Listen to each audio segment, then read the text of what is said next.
do la parola a Maria Teresa Carinci, io spengo l'audio e spengo il video e invito, come mi è stato detto, tutti a spegnere l'audio perché ci sono altrimenti interferenze. Quindi riprenderò la parola quando avrà finito. Maria Teresa.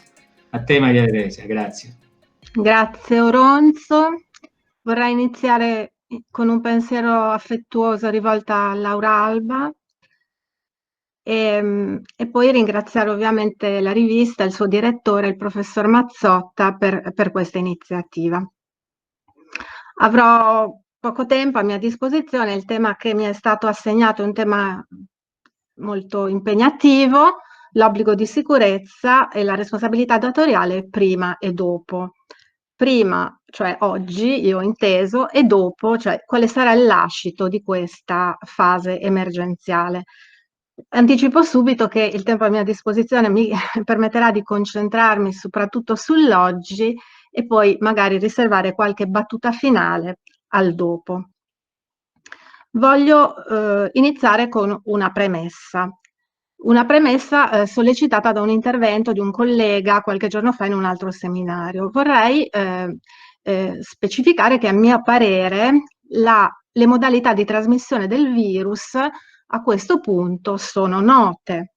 Mi sembra che gli scienziati si siano accordati, siano oggi d'accordo sul fatto che il virus si trasmette da una persona malata o da una persona portatrice sana ad un'altra in modo diretto, tramite i cosiddetti droplet o aerosol, cioè l'emissione di gocce di saliva col respiro, la tosse e gli starnuti, quindi in via diretta, oppure in via mediata, in modo indiretto, tramite il contatto delle mani con oggetti contaminati e quindi il trasferimento sulle mucose del soggetto.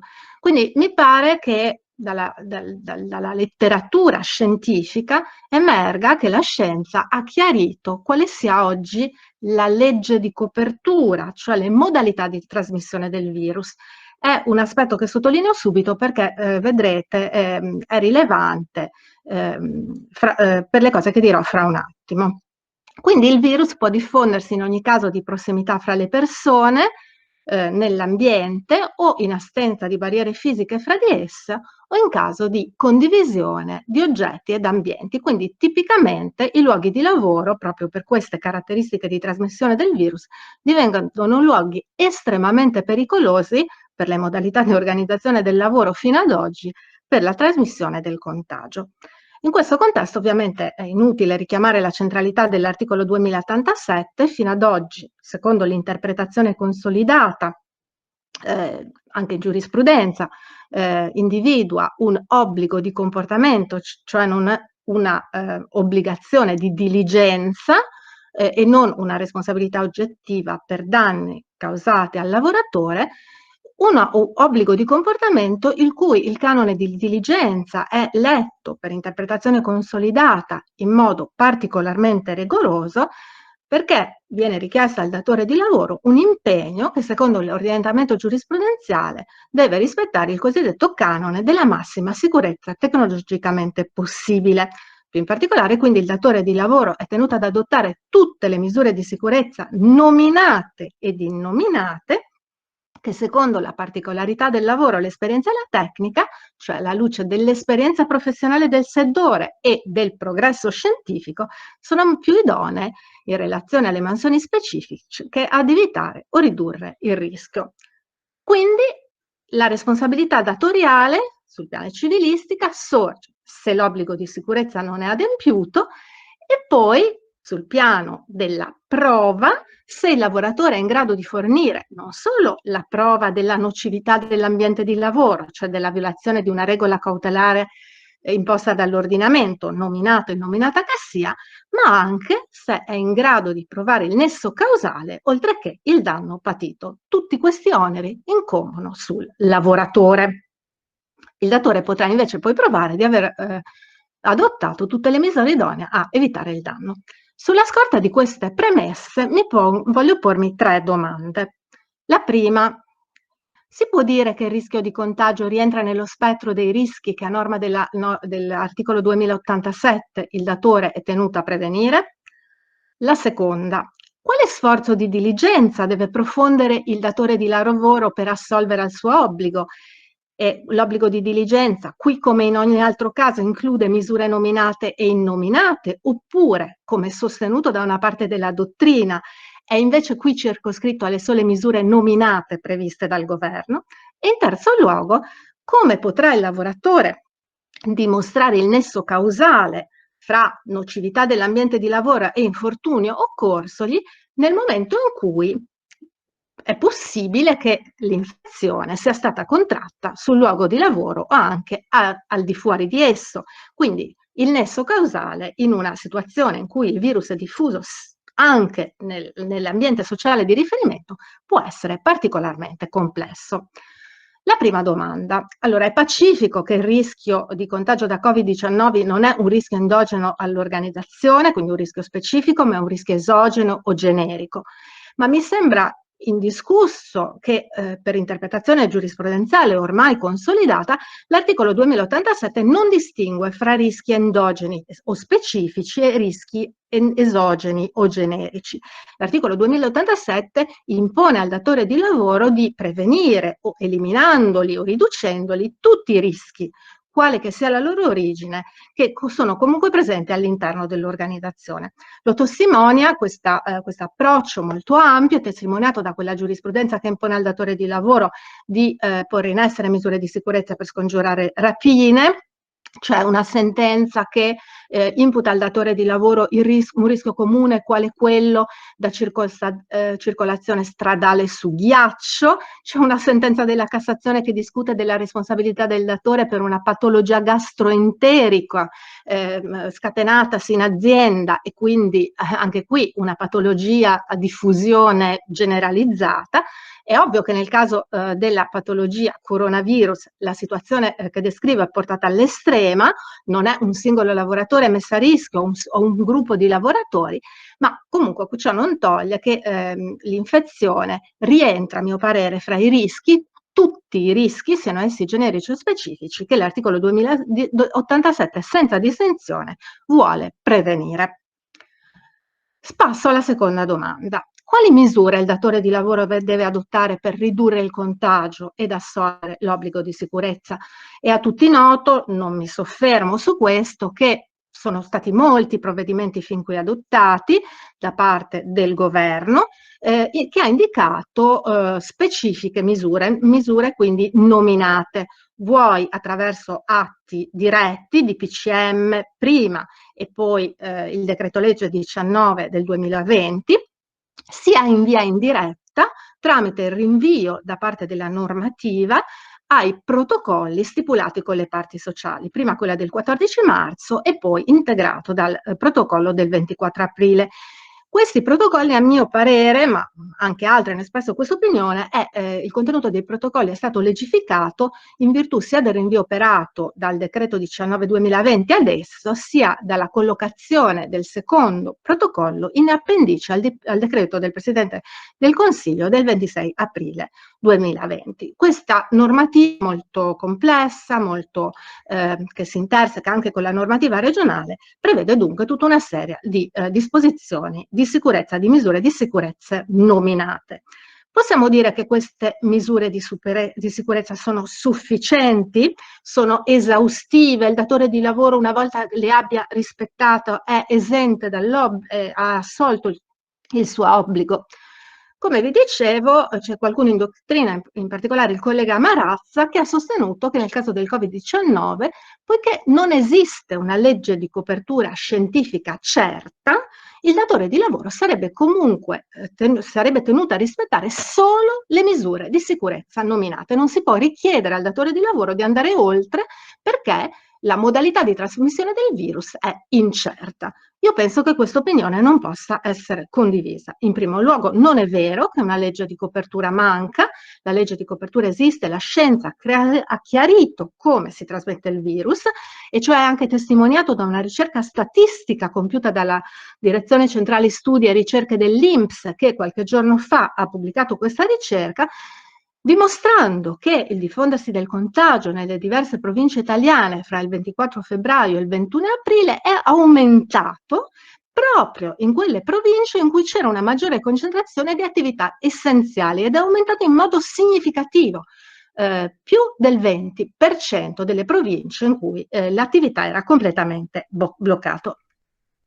Quindi la legge di copertura esiste, inoltre la legge di copertura è elaborata dalla scienza, non è elaborata dal governo, ne deriva, a mio parere, che non vi sono esenzioni in questo caso, l'articolo 2087 opera come di norma, quindi il datore è, come prevede l'articolo stesso, tenuto ad adottare tutte le misure di sicurezza che siano più idonee a prevenire il contagio nella sua specifica organizzazione, distanziamento sociale, modalità di strumenti di protezione individuale, sanificazione degli ambienti, modificando di conseguenza la propria organizzazione. Quindi le misure nominate, le misure innominate sono tutte imposte al datore di lavoro quando siano le più efficaci in un determinato contesto organizzativo. Detto ciò, però, è necessario fare una precisazione che riguarda il tempo, cioè diciamo il dispiego l'adozione da parte del datore di lavoro delle misure di sicurezza nel tempo.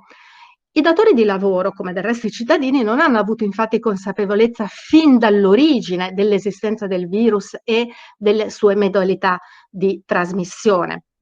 La giurisprudenza è chiara sul punto, non manca di sottolineare che il datore è tenuto ad adottare le misure di sicurezza più efficaci, tenuto conto del momento storico di cui si discute, quindi della possibilità più o meno significativa per il datore di venire a conoscenza sull'esistenza dei fattori di rischio. Tutto ciò considerato, mi pare che in una prima fase, cioè dal 30 gennaio 2020, momento in cui vi è la dichiarazione da parte dell'Organizzazione Mondiale della Sanità, fino al 25 febbraio 2020, in realtà nessuno aveva consapevolezza del diffondersi del contagio in Italia. Quindi fino, a mio parere, al 25 febbraio 2020, i datori di lavoro non potevano sapere del rischio di contagio e quindi non vi è a loro carico l'obbligo di assumere nessuna misura di sicurezza. Una fase intermedia che diciamo così di pochi giorni, che riguarda solo le zone rosse dell'Odigiano e dei comuni del Veneto, dichiarati zone rosse col DPCM del 23 febbraio 2020, quindi per loro il momento di adozione di lockdown è scattato il 23 febbraio, ma soprattutto interessante la terza fase, quella che è iniziata col decreto del Presidente del Consiglio del 25 febbraio, che ha chiarito e dichiarato il lockdown, salvo le attività essenziali, dal 25 febbraio fino a tutt'oggi, pur con delle modifiche sulle attività che potevano riprendere, quindi a mio parere dal 25 febbraio 2020 che le misure prevenzionali per tutti i lavoratori legittimati a continuare il lavoro su tutto il territorio nazionale devono ritenersi ed entrare nell'obbligo datoriale. Secondo corollario di questa seconda domanda che mi sono posta: ma quali misure innominate il datore di lavoro potrebbe fare ricorso in questa fase? Io penso che una misura innominata che sarebbe di grande utilità è quella dei test sierologici rapidi. L'ho anche scritto, ritengo che questi test che permettono in 5-10 minuti e con costi contenuti, perché andiamo dai 5 ai 15 euro, di intercettare chi è entrato in contatto con il virus e dunque non solo chi potrebbe essere attualmente malato, magari con sintomi molto lievi, neppure una febbre significativa, o magari chi già guarito, ma soprattutto i portatori sani. Lo sottolinea anche il Ministero della Salute in una circolare del 9 maggio del 2020, questi test a costo contenuto e molto rapidi, ove venissero ripetuti a breve distanza di tempo, io ipotizzo una distanza di 7 giorni, considerando che l'incubazione della malattia, della contagiosità è fra i 5 e i 7 giorni, potrebbero appunto intercettare i portatori all'ingresso dell'azienda e quindi potrebbero essere una misura efficace, parallela e complementare rispetto alla misurazione della temperatura. Ovviamente chi risultasse positivo dovrebbe poi essere sottoposto a tampone. Su questo utilizzo dei test rapidi ci sono però due questioni. Una prima questione: chi li dovrebbe fare? Il medico competente all'interno della struttura aziendale oppure la struttura sanitaria pubblica. Dal punto di vista operativo, secondo me sarebbe meglio adottare la prima soluzione perché è più agile, non ingolfa il sistema delle aziende sanitarie e permette quindi una ripetizione frequente del test, come io ipotizzo, ogni 7 giorni. Tuttavia, questa soluzione pone un problema perché sarebbe necessario per il periodo dell'emergenza una norma derogatoria rispetto al divieto posto dall'articolo 5 dello Statuto dei lavoratori che, come tutti sappiamo, vieta indagini dirette da parte del datore sullo stato di malattia del lavoratore. Viceversa, se si utilizzasse accordi con il Servizio Sanitario Nazionale, non servirebbe una norma, quindi i test verrebbero effettuati dal servizio pubblico e poi il lavoratore potrebbe essere sottoposto successivamente a tampone. La situazione in questo momento è estremamente caotica, le regioni si sono mosse in modi diversificati, ho notizia che fra le ultime, ieri la Lombardia avrebbe messo un'ordinanza che peraltro non ho trovato, in cui ammette la possibilità per i datori di effettuare i test serologici rapidi. Normalmente, diciamo, molte regioni, l'Emilia Romagna, la Campania, il Lazio, prevedono test serologici ad opera sfinanziati dai datori di lavoro, ma non effettuati dal medico competente, ma dalle aziende sanitarie. Vengo all'ultima domanda, la prova del nesso causale. Come può il lavoratore dimostrare di aver contratto il virus proprio in azienda e non nelle normali interazioni sociali esterni, quindi facendo la spesa, dai familiari conviventi, dagli amici?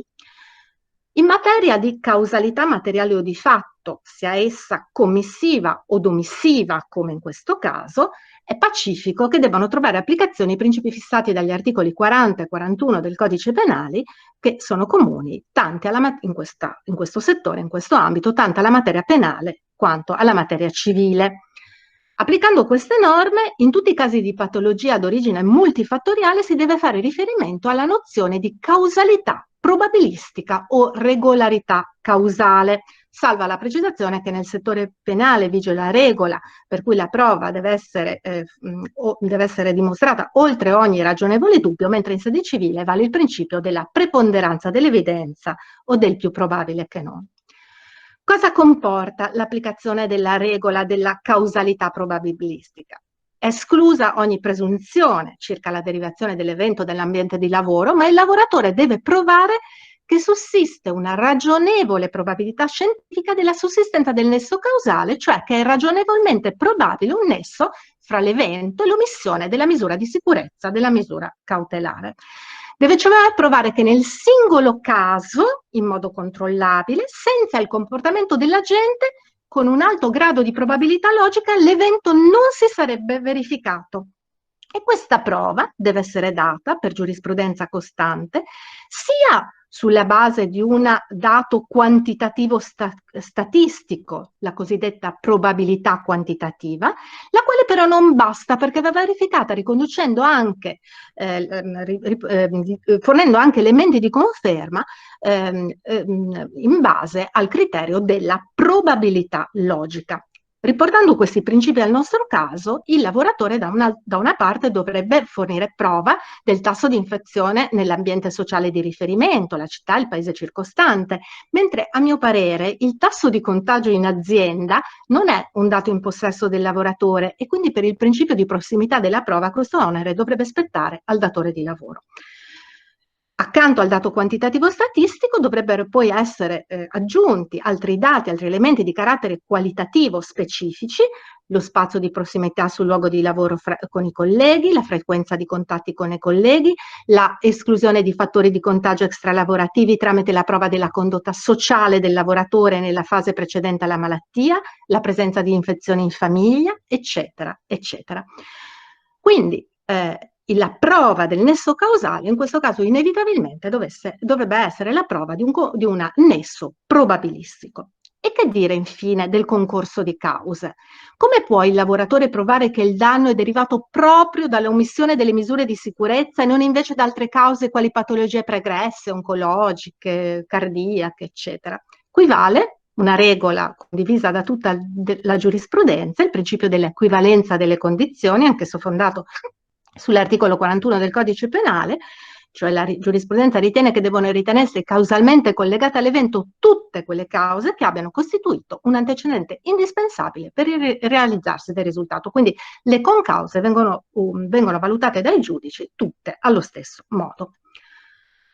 Un'ultima battuta finale sul dopo. Cosa rimarrà di tutta la disciplina di questa stagione? A me pare che il vero punto su cui varrebbe la pena di discutere e di sviluppare un confronto è quello del sistema delle fonti. Come ho potuto accennare soltanto, in questa fase sono stati utilizzati i protocolli con le parti sociali per dettare regole condivise in materia di sicurezza, pure a mio parere non esaustivo. Mi chiedo se questo è un embrione di una gestione condivisa che si può proiettare nel futuro, magari rafforzandolo con specifiche previsioni di legge e con sistemi di diciamo, democrazia interna all'azienda per gestire una fase emergenziale che sarà lunga e drammatica nell'immediato futuro che ci aspetta. Vi ringrazio. Grazie molte davvero a Maria Teresa, che ha unito alla completezza della informazione, che ha toccato tutti i delicatissimi aspetti che riguardano il rispetto dell'obbligo di sicurezza, anche una sintesi davvero mirabile. E vengono ovviamente a tutti noi tanti dubbi. Ricordo la distinzione scolastica fra malattia e infortunio, la causa violenta e invece la malattia che appunto ha un periodo di incubazione più lungo, che ovviamente complica tutta la ricerca di quel in cui tutto si gioca sul nesso di causalità, mi pare di capire, in questa complicata vicenda. Un po' alla lontana, quando si fecero le discussioni sull'amianto, ricordo che anche lì c'era qualcuno che sosteneva che essendo anche i treni imbottiti di amianto, il lavoratore dovesse dimostrare che non dipendesse da ragioni esterne alla fabbrica, però lì mi pare che il discorso è tagliato alla radice con riferimento alle lavorazioni interne, rispetto alle quali è chiaro che questo taglia la testa al toro. Quando anche fosse capitato che il contatto con l'amianto fosse derivato dal pendolarismo sul treno, comunque avrebbe fatto agio su questo l'impiego di quel materiale. Bene, grazie ancora a Maria Teresa. Adesso lascio la parola a Riccardo Del Punta. Prego. Grazie. Mi sentite? Sì. Grazie a tutti e grazie alla rivista Labor per l'invito, soprattutto in un'occasione molto carina come quella del passaggio della rivista alla fascia A. Consentite anche a me, prima di cominciare, poi un pensiero affettuoso all'amica Laura Alba Bellardi, che è mancata appunto tra ieri e oggi.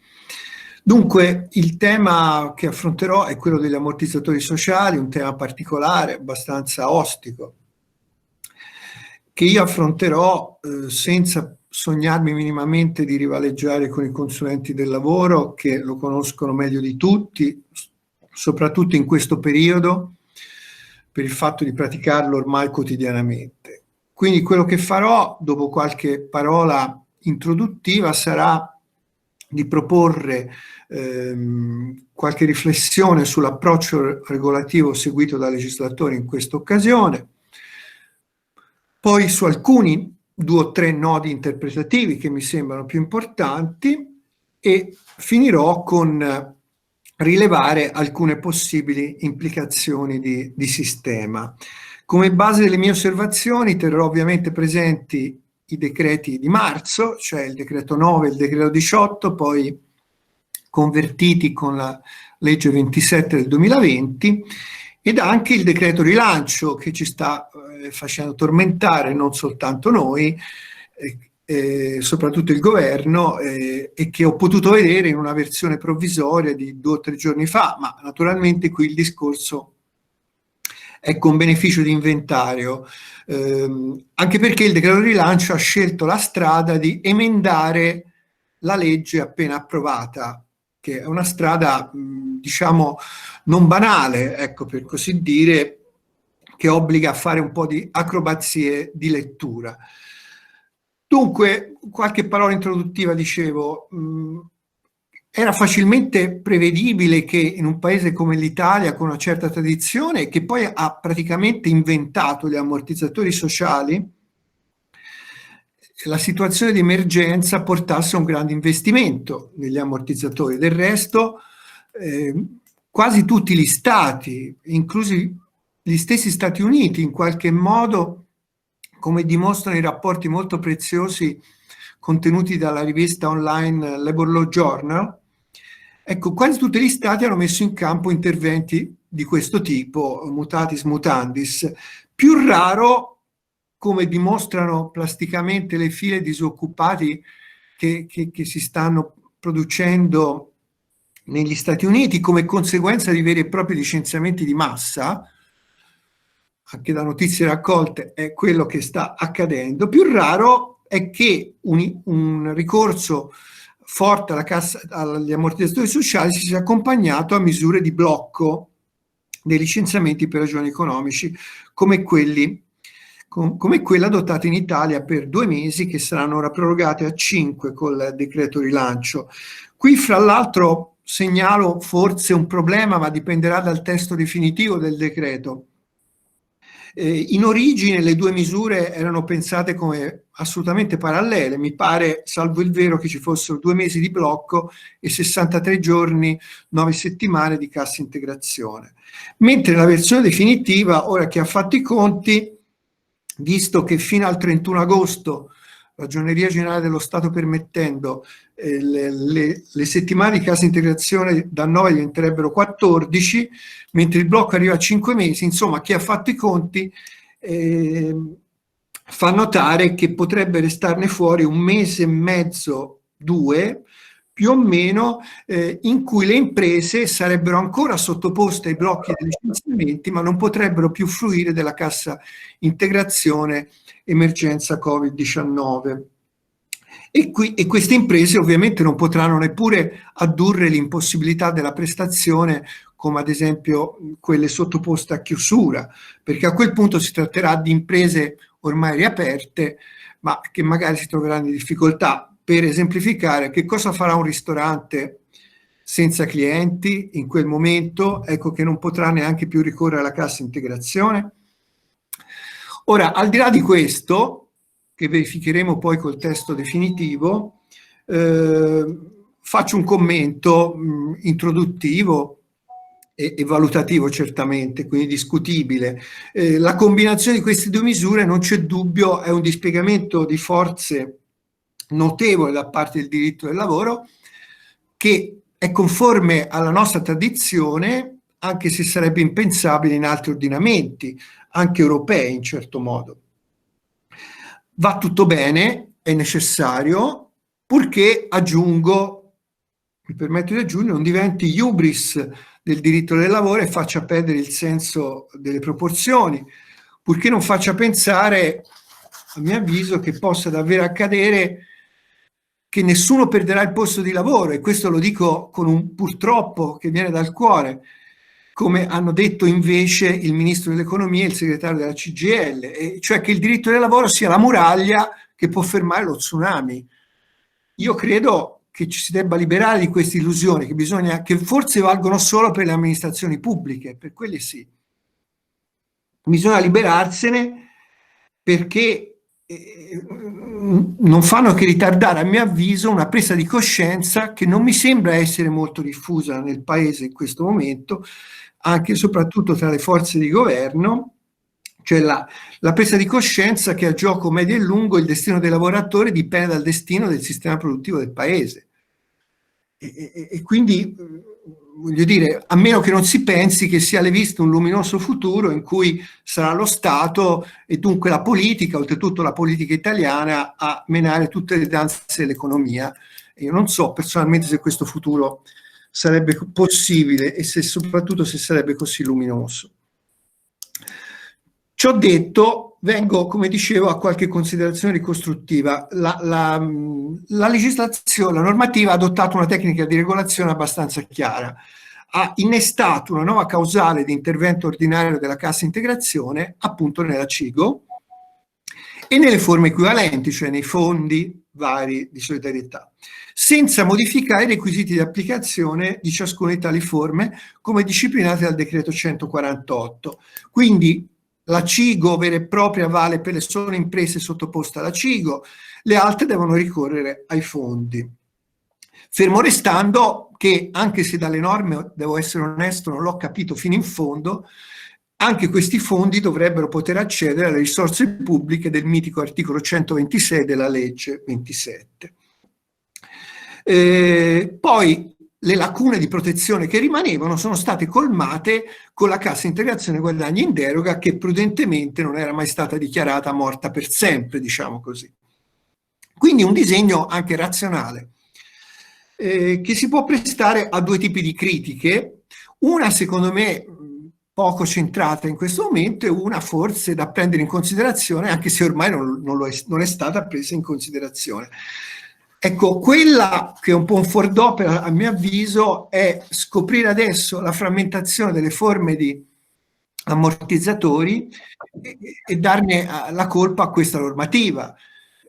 Tale critica, secondo me, non tiene conto del fatto che il decreto 148 e prima di esso la legge 92 ha notevolmente razionalizzato il sistema rispetto all'assetto ancora precedente, oltre ad estenderne il raggio di applicazione. Questo è avvenuto portando i fondi di solidarietà bilaterali nel quadro di un riconoscimento pubblico, è avvenuto praticamente avvalorando i fondi di solidarietà cosiddetti alternativi dell'artigianato e della somministrazione, ed è avvenuto istituendo il fondo di integrazione salariale, che rispetto al suo antecedente della riforma Fornero è stato, ha avuto un raggio di protezione ancora più esteso, praticamente sino alle imprese con 5 dipendenti, a partire dalle imprese con 5 dipendenti. Ma soprattutto a monte di questo c'è la storia di un sistema che per anni ha privilegiato in modo smaccato l'industria, costringendo gli altri settori, tra cui settori importantissimi come il credito, anche se il battistrada è stato l'artigianato, a farsi gli ammortizzatori in casa. Ecco, quindi voglio dire, è chiaro che non era questo il momento in cui si poteva pensare a porre mano al sistema, anche perché questo avrebbe comportato complesse operazioni finanziarie prima ancora che normative. Ora non dico che questo l'abbia sostenuto qualcuno in modo specifico, ora sto seguendo un po' la scia della mia osservazione. Quindi ulteriori semplificazioni e unificazioni saranno benvenute, ma a quel punto ripensando tutto il sistema. Invece una seconda possibile critica mi sarebbe sembrata più interessante. Forse si poteva pensare, come ha suggerito l'Ordine dei Consulenti del Lavoro, a una causale Covid-19 uguale per tutti, quindi un intervento di emergenza che superasse le divisioni tra le forme di ammortizzatori precedenti. Invece non è stato così e ormai è acqua passata in un certo senso. Quindi, ad esempio, qualcuno aveva pensato all'inizio che l'articolo 20 della legge 27, che prevede che le imprese che hanno in corso un trattamento di CIGS possono chiedere la CIGO, valesse per tutti. Invece si è chiarito subito, l'INPS ha chiarito che non è così. Le imprese che possono fare questo sono solo quelle che già rientrano nella CIGO. Poi vengo a alcuni profili della disciplina. L'introduzione della causale ha uno scopo abbastanza evidente, trasparente, direi raggiunto, che è quello di rendere quasi automatica questa concessione, sol che l'impresa faccia riferimento all'emergenza Covid-19 o anche, come aggiunge il decreto rilancio, alla esigenza di organizzare l'impresa per metterla l'azienda per metterla in sicurezza.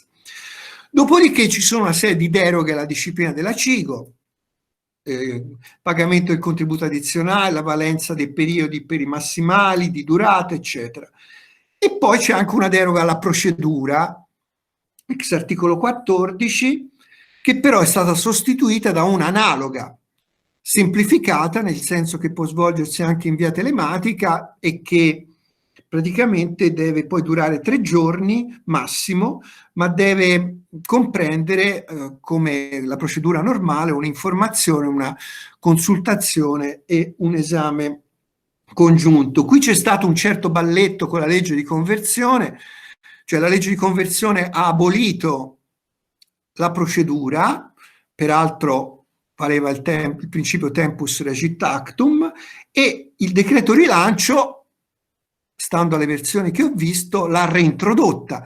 Quindi il decreto rilancio è singolarmente intervenuto sulla legge di conversione appena approvata dal Parlamento.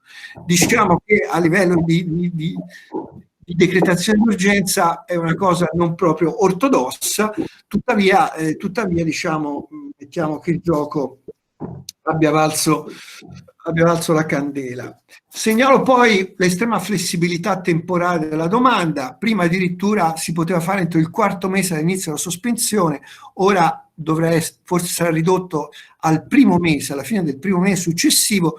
Questo cosa significa? Significa che c'è una differenza potenziale, ci sarà, fra le ore preventivate di cassa integrazione e le ore cosiddette consuntivate. Passo 2 parole sulla CIG in deroga. Qui c'è un vizio d'origine, secondo me, ma anche questo non poteva essere rimediato in questa occasione. La competenza delle regioni, lo dico chiaramente, che aveva un senso quando la CIG in deroga era uno strumento di intervento in crisi aziendali legate al territorio, ma insomma in una situazione del genere non lo è granché una cosa positiva, non è granché una qualità, ma piuttosto un difetto. Infatti ha dato origine a una serie di discipline regionali diverse, forse anche praeter legem qualche volta rispetto alla legge nazionale, e comunque almeno le intese quadro regionali sono diventate l'unica certezza per gli operatori. Tuttavia una qualche confusione si è creata sulla necessità dell'accordo, soprattutto perché la legge mi pare che l'abbia sempre ribadita. Anche la legge di conversione l'aveva ribadita, escludendola solo per le imprese sotto 5, come era già previsto originariamente, ma anche per le imprese sottoposte a provvedimenti di chiusura. Il decreto rilancio ha abolito di nuovo questa seconda esenzione con il solito uso aggressivo della decretazione. Però intanto alcune regioni sono andate oltre e alla fine la cassa le approvano le regioni, ritenendo sufficienti accordi taciti o qualche volta addirittura il mero trascorrere del tempo. Dopodiché il vero problema c'è stato sui ritardi di pagamenti. Qui c'è il doppio canale regioni INPS, si è dimostrato prevedibilmente negativo, e poi essendo previsto il pagamento diretto, soltanto il pagamento diretto, è stato lasciato al buon cuore del datore di lavoro di dare anticipi conguagliabili poi con i dipendenti e non con l'INPS come di solito. Ora il decreto rilancio tenta un'ulteriore norma di semplificazione, tenta anche di rafforzare le convenzioni che ci sono state con l'ABI, con Poste Italiane. Ecco, ora però è prematuro valutare se questo riuscirà a dare soddisfazione naturalmente ai tanti lavoratori che attendono questi pagamenti. L'ultima osservazione che faccio prima del commento finale: chiaramente questa normativa non si è limitata agli interventi che ho descritto che riguardano l'area della subordinazione classica, ma è andata a pescare anche al di fuori. In effetti mai come adesso si è sentito il carattere universale del bisogno derivante da mancanza di lavoro. Qui si è adottata la tecnica del bonus, esente fiscalmente, e il decreto rilancio ha ulteriormente allargato tale platea. Quindi si sono andati a pescare lavoratori caratterizzati da una strutturale intermittenza dell'impiego, dipendenti stagionali del turismo e degli stabilimenti termali, operai agricoli a tempo determinato, lavoratori dello spettacolo, e ora si sono aggiunti i lavoratori somministrati del turismo e del termalismo, gli addetti alle vendite a domicilio, i lavoratori intermittenti, e poi c'è anche un importo per i lavoratori domestici. E poi ancora i liberi professionisti, anche se qui si cercherà di selezionare meglio la misura, i co-co-co, i lavoratori autonomi. Insomma, se a ciò si aggiungono la sospensione delle misure di condizionalità, peraltro piuttosto inefficaci già di loro, per usare un eufemismo, il prolungamento della NASPI, che sarà nel decreto rilancio di 2 mesi, il reddito di ultima istanza e poi, al di fuori del lavoro, il reddito di emergenza in preparazione, certo siamo di fronte a una batteria imponente di strumenti di intervento. Qualcuno ne ha tratto legittimamente spunto per proporre un sistema più stabilmente universalistico, e qui faccio solo un'osservazione, ferma la giustezza dell'esigenza. Chiaramente mi chiedo, forse c'è da riflettere un po' di più sulle tecniche, perché faccio un esempio: la cassa integrazione è esportabile al lavoro autonomo così come tale. Non dico che questo sia mai stato sostenuto, ma insomma il problema è di capire i meccanismi di finanziamento, cioè non sto parlando di dove andare a prendere i soldi, ma di come proprio finanziare l'istituto, non dimenticando che la cassa integrazione è finanziata dalle imprese, si può addossare lo stesso ai committenti di lavoro autonomo, di qualunque lavoro autonomo. Comunque questo è soltanto un interrogativo a cui non posso rispondere. All'insieme di queste misure, e concludo davvero, mi scuso se sono stato lungo, si può guardare da diversi punti di vista. Chiaramente è difficile disconoscerne, e io non la sto minimamente disconoscendo, l'urgenza sociale. Chiaramente se poi si passa, visto raccogliendo anche lo spunto iniziale di Oronzo, si passa a una logica emergenziale, a uno sguardo di prospettiva, è probabile che la gamma delle opinioni tenda a diversificarsi tra chi appunto proponga di andare avanti sulla strada già intrapresa e chi invece, io sono tra quelli, non riesce a scacciare lo spettro di una difficile sostenibilità finanziaria al di là del breve periodo di questa che qualcuno ha definito helicopter money, ecco, e anche lo spettro di una certa possibile, di un rischio di deriva assistenziale di un paese che non ha le carte in regola, non ha mai avuto le carte in regola da questo punto di vista. Però questi sono problemi complessi che richiedono risposte assai più complesse di quelle che ho suggerito adesso. Diciamo che le ricette migliori a livello di fiuto e da non esperto del tema mi sembrano quelle di chi, come ad esempio Maurizio Ferrera, suggeriscono di ripensare il sistema integrando un welfare pubblico certamente proteso verso un maggiore universalismo e misure, e del resto è logico che periodi di incertezza portino una richiesta di questo tipo, e forme neoprevidenzialiste che non disdegnino anche il ricorso a schemi assicurativi privati, magari intermediati dalle organizzazioni sindacali. Però è chiaro che a quel punto il sistema sarebbe da ridisegnare, e questa volta ponendo mano al decreto legislativo 148 del 2015. Vi ringrazio. Grazie Riccardo, che ci hai guidati nel mondo degli ammortizzatori sociali, mettendo in evidenza le poche luci e le tante ombre.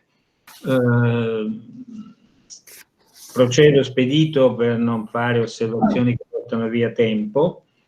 Dunque, anzitutto devo fare una comunicazione generale a chi ha avuto la bontà di collegarsi, per ragioni ovviamente di tutela della riservatezza. Ci corre l'obbligo di dire che il dibattito viene registrato e potrà essere reso disponibile su YouTube.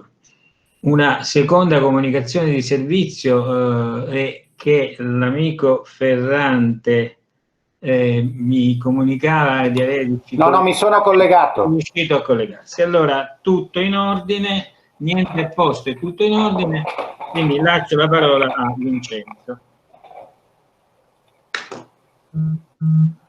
Buonasera a tutti, vi chiedo scusa, vi chiedo anche se è possibile di spegnere il video, così da alleggerire la mia situazione, perché la connessione domestica che ho non è predisposta per questo tipo di intervento. Allora, a me tocca parlarvi delle fonti e del dialogo sociale che è possibile venga ad instaurarsi a seguito di questa serie di interventi di cui fino adesso si è parlato.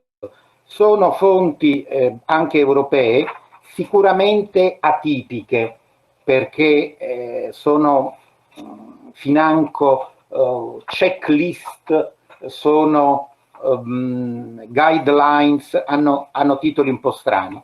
Allora, due parole, ma proprio in grande velocità vorrei dire sulla questione che appartiene al diritto costituzionale, e quindi chiedo scusa se dirò qualche inesattezza, qualche sciocchezza, però mi pare che non si possa fare a meno di partire da questo punto nel parlare delle fonti, cioè della legittimità di questi decreti del Presidente del Consiglio dei Ministri. Allora, io sono un po' andato a rivedere qualche cosa dei miei studi e insomma si riconosce un generale potere di ordinanza al prefetto o anche al ministro competente. Questo è il testo unico delle leggi sulla sanità del 1934. Questo potere ovviamente è diretto all'adozione di quella che il legislatore chiama misure. Il termine misure è significativo, ci viene probabilmente dall'esperienza weimariana tedesca e sostanzialmente è un equivalente di provvedimenti. Qui ho trovato l'articolo 293 di questo testo unico delle leggi sanitarie. Se andate a vedere un po' il DPCM, non a caso viene presentato come un atto collegiale che è stato adottato su proposta del Ministro della Salute. È chiaro però che si tratta di misure che non possono incidere su un assetto normativo pari ordinato, mentre certamente, l'abbiamo visto, il decreto legge, una volta adottato e successivamente convertito, può avere questa efficacia.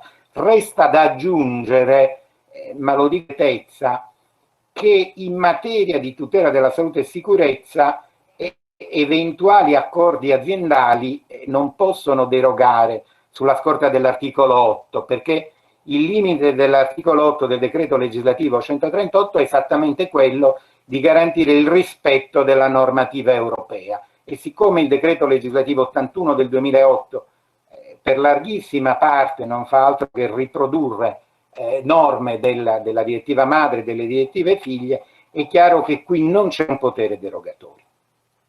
Detto questo, si è parlato molto, ne ha parlato la collega Carinci prima di me, del ruolo, del rilievo che ha il protocollo condiviso, sottoscritto prima sabato 14 marzo e poi rinnovato a fine aprile, con un numero di firmatari più ampio e con una serie di contenuti aggiuntivi.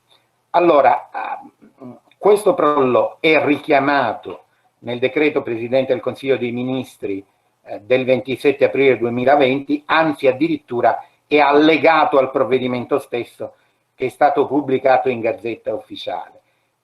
Si discute, lo dicevamo prima, di quale sia l'efficacia di questo protocollo. Allora, a me pare chiaro, quantomeno per il documento, per l'accordo del 14 marzo 2020, che si tratti di linee guida. Questo mi pare che sia assolutamente chiaro, e anche nella lettura del protocollo allegato non mi pare che ci sia una efficacia normativa diretta.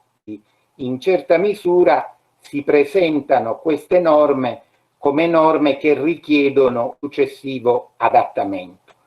Questo però non vuol dire che questo protocollo sia sprovvisto di un rilievo. Innanzitutto certamente ha un rilievo nella misura in cui l'articolo 2 al comma 6 del decreto del Presidente del Consiglio dei Ministri è della sospensione dell'attività per le imprese che non rispettino il protocollo. E qui poi bisognerà vedere con precisione che cosa vuol dire questo mancato rispetto.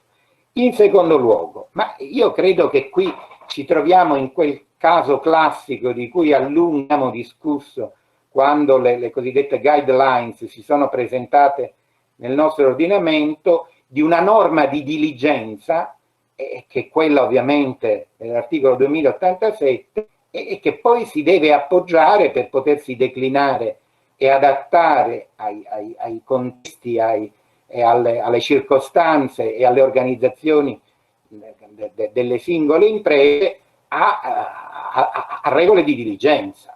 Insomma, se la norma di diligenza a mente del 1176, secondo, è quella praticata dall'operatore medio di media diligenza che conosce il mestiere, che conosce lo stato dell'arte, beh, certamente il protocollo condiviso rappresenta questa concretizzazione, di modo che la risposta è che c'è sicuramente una esigenza che deriva dal 2087 di rispettare il contenuto del protocollo. Aggiungo, se volete, che un problema simile si pose alla Corte Costituzionale quando dovette discutere, fu chiamata a decidere in ordine all'efficacia degli accordi in materia di sciopero nella legge sui servizi pubblici essenziali, e anche lì il ragionamento della Corte fu esattamente lo stesso. Si disse: dal momento che c'è già una previsione di legge che è autonoma e che è contenuta nella legge 146, l'accordo che individua le prestazioni stabili altro non fa che specificare questa norma e quindi ripete dalla previsione generale la efficacia. È chiaro però che questo accordo non può avere un valore dismissivo di un diritto individuale dei singoli, quindi il diritto al singolo all'integrità psicofisica non può essere fatto oggetto di una clausola al ribasso, per così dire, del protocollo, perché le parti collettive, secondo giurisprudenza consolidata e ancora di recente ribadita, non hanno un mandato a disporre, un mandato, come dire, abdicatorio dei diritti individuali. Quindi da questo punto di vista questo protocollo certamente impone una norma di condotta al datore. Il problema che però credo si ponga è un problema ulteriore, e cioè: ma che cosa accade se il datore di lavoro, l'imprenditore, pur rispettando il protocollo, assiste al propagarsi del contagio in azienda, all'interno dei locali aziendali? Allora, qui noi abbiamo un'esperienza importante al riguardo, che è quella delle leggi in materia di amianto. L'amianto, lo sapete, produce una malattia terribile, il mesotelioma pleurico, e l'amianto sia in natura e aereo diffuso, come si suol dire, sia all'interno degli stabilimenti che lavorano a amianto. E quindi c'è un problema simile a quello attuale, ma il contagio è avvenuto all'interno dei locali aziendali, esterno, oppure era un contatto, come dire, sociale esterno. Ebbene, la giurisprudenza si è confrontata con questo problema del contagio da amianto in numerosissime ipotesi ormai, e ci sono varie pronunzie che ricostruiscono il decorso causale. Ne ho due o tre. E primo, la presenza di numerosi lavoratori contagiati di uno stesso locale aziendale. E questo è evidente, è un indizio grave di una diffusione del contagio all'interno del locale aziendale. Secondo, la mancata sussistenza di altri rischi. Se il lavoratore dovesse dimostrare che si reca al lavoro, che non esce di casa se non per andare a lavorare, beh, insomma, sarebbe un po' dura negare la sussistenza di questo contagio. Terzo aspetto che non va dimenticato. Allora, è una questione di grande rilievo. Quanto sembra ha consentito di circoscrivere nel Veneto il contagio, cioè i servizi di sanità pubblica, quando funzionano bene, fanno l'indagine epidemiologica, cioè contattano il soggetto, la persona che si è ammalata, e ne ricostruiscono i contatti sociali nel periodo, nella finestra di possibile trasmissione. Quindi non è da escludere che all'esito di queste indagini epidemiologiche si trovi la prova addirittura contenuta, come dire, in un provvedimento dell'autorità, perché se l'autorità controlla tutti i lavoratori, evidentemente come dire, c'è in sede di eventuale contenzioso un punto di partenza.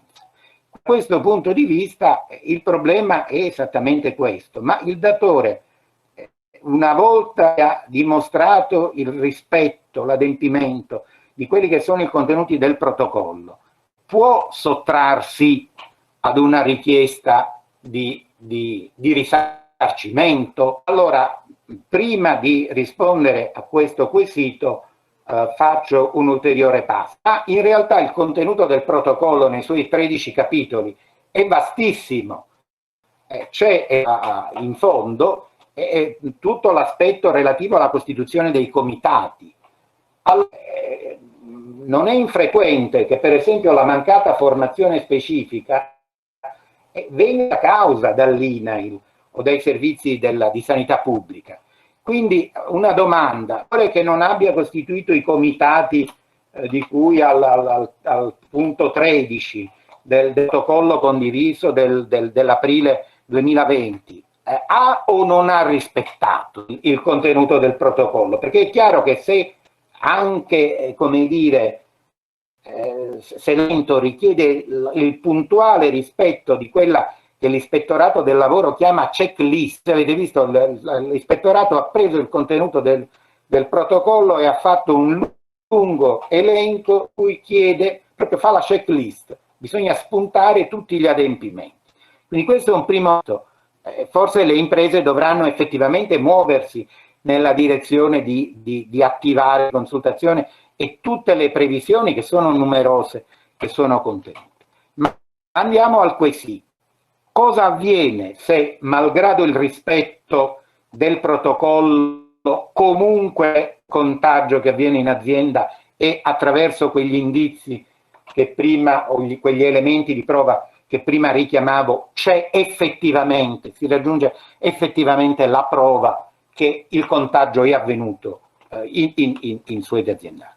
Allora, qui ovviamente i problemi sono due. Primo, se l'INAIL interviene e riconosce questo contagio come infortunio, e il punto 2 è ovviamente il problema di una responsabilità del datore per l'importo che separa l'eventuale indennizzo riconosciuto dall'INAIL e il danno complessivo. E quindi stiamo parlando ovviamente di quella giurisprudenza che tira in ballo, che ha creato la categoria del cosiddetto danno differenziale. Allora, quanto al riconoscimento dell'infortunio sul lavoro, e qui l'abbiamo visto, c'è un documento tecnico dell'INAIL che riconosce l'infortunio in ambito sanitario e in tutti i casi nei quali vi sia un contatto diretto con l'utenza. Il punto forse va approfondito. Ricordo che ci fu un problema simile quando l'INAIL provò a includere il mobbing fra le malattie tabellate, con tutta una vicenda che poi si sviluppò davanti la giustizia amministrativa. Ma io qui direi che secondo me, secondo i principi generali, quella è una sorta di presunzione che facilita per esempio i medici. Sapete che i medici sono statisticamente pochissimi che hanno contratto la malattia, ma non impedisce, ed è questo il punto, al datore di dimostrare che effettivamente il contagio si è realizzato sul luogo di lavoro. Qui è come se fosse una malattia non tabellata sostanzialmente. Sul danno differenziale, e qui mi avvio alla conclusione. Allora, certamente se abbiamo presente qual è l'evoluzione della giurisprudenza negli ultimi 20 anni, il decreto 38 del 2000 che ha apparentemente esteso, anzi ha sicuramente esteso l'indennizzabilità anche al danno biologico nell'ambito della tutela INAIL, ormai si sta ritornando all'antico, si sta ritornando a quella che era una prospettazione già di Santoro Passerelli e della Commissione d'Aragona del 46, cioè che in realtà l'assicurazione INAIL è un'assicurazione per il datore, è un'assicurazione pagata con un premio a carico esclusivo del datore che limita poi l'onere economico del risarcimento e che quindi può essere portata a scomputo del risarcimento qualora questo ascenda a somma superiore. Ma certamente, secondo una giurisprudenza ormai consolidatissima, l'indennizzo non esclude l'azione risarcitoria e non la esclude per il biologico, per il danno che sia un danno transitorio e non permanente, per le micropermanenti, eccetera. Quindi da questo punto di vista, se dovessimo incamminarci su questa strada, potremmo ipotizzare che per ogni contagio che si sia realizzato sul lavoro, il lavoratore avrà diritto al risarcimento e potrà proporre ricorso avverso il datore, salvo probabilmente, e questo è vero, quello che la collega Maria Teresa Carinci prima ricordava, in ordine ovviamente alla data in cui è stato reso noto il contagio, la diffusione, insomma sono circostanze che in altri casi sono stati ben approfondite. Ma qui mi chiedo, siamo proprio sicuri che sussista una responsabilità del datore sempre anche a fronte di uno scrupoloso rispetto delle norme del protocollo? No, non mi sento di troppo la questione, ma insomma qui l'idea è che bisogna determinare con precisione quel fortuito, quella impossibilità della prestazione di causa non imputabile al debitore di cui all'articolo 1218, nel senso che è vero che in certa misura il datore ha una responsabilità, il contagio si è propagato e quelle misure contenute nel protocollo forse non sono del tutto idonee a bloccarlo. Solo per dirne una, le mascherine, come è noto, sono di diverso tipo, alcune sono filtranti, altre no, non impediscono poi con il propagarsi. Il sanitario che accede, che va a visitare il malato, non va certo difeso da una mascherina, ma va con strumentazione di tutt'altro tipo, e questo ci dà l'idea che insomma la mascherina è se proprio non è un'armatura, è diciamo uno scudo, non so quanto grande, quanto idoneo a riparare. E quindi insomma qui bisogna un po' misurare questa impossibilità con l'esigenza che comunque la produzione vada avanti, insomma, perché è chiaro che almeno in determinati settori è facile dire avreste sospendere la produzione, ma se questa attiene al rifornimento di generi alimentari o che ne so, alla produzione di energia elettrica, come si fa a dire che questo 1218 non deve conoscere una qualche forma di contemperamento con l'attività di impresa? E il nostro 41,2 si preoccupa proprio dell'attività di impresa e la mette in diretta correlazione con la tutela della sicurezza. Ultima cosa, brevissima, ci sono anche fonti internazionali. Queste fonti internazionali prevedono sostanzialmente una sorta di fondo salva stati, un prestito, è stato chiamato con un acronimo voluto SURE, che significa sicuro. Invece in ordine ai protocolli, e qui concludo, parlavo con la collega Carinci, che dice ma siamo di fronte ad una nuova stagione di partecipazione dei lavoratori alla gestione dell'impresa. Allora, sicuramente la stagione ha 50 anni, perché l'articolo 9 dello Statuto dei lavoratori già prevedeva dei rappresentanti prima che poi il decreto 626 li codificasse. Io ho l'impressione, sono un po' andato a vedere anche quello che avviene in Germania ci sono forme di cogestione dedicate, specifiche per il settore di salute e sicurezza. Da quello che ho visto anche in Germania si lamenta poca, scarsa attenzione in ordine a queste forme. E io ho l'impressione che questa cogestione non possa, questa partecipazione, questa forma di dialogo non possa che limitarsi a forme molto, come dire, leggere, perché ovviamente lì c'è un problema di responsabilità. Ne parlavo prima, la norma del 2086 è lì col suo peso, con la misura della prestazione richiesta per liberare il datore elevatissima, del massimo tecnologicamente possibile.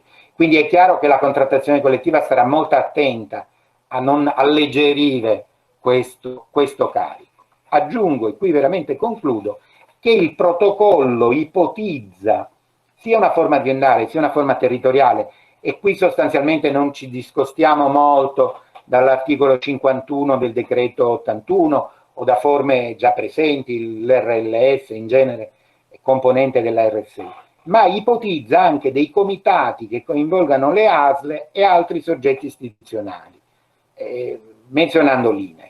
Qui ci troveremmo di fronte ad una vera novità, cioè avremmo la pubblica amministrazione che addirittura in presenza del sindacato e dell'imprenditore partecipa all'elaborazione di regole di condotta.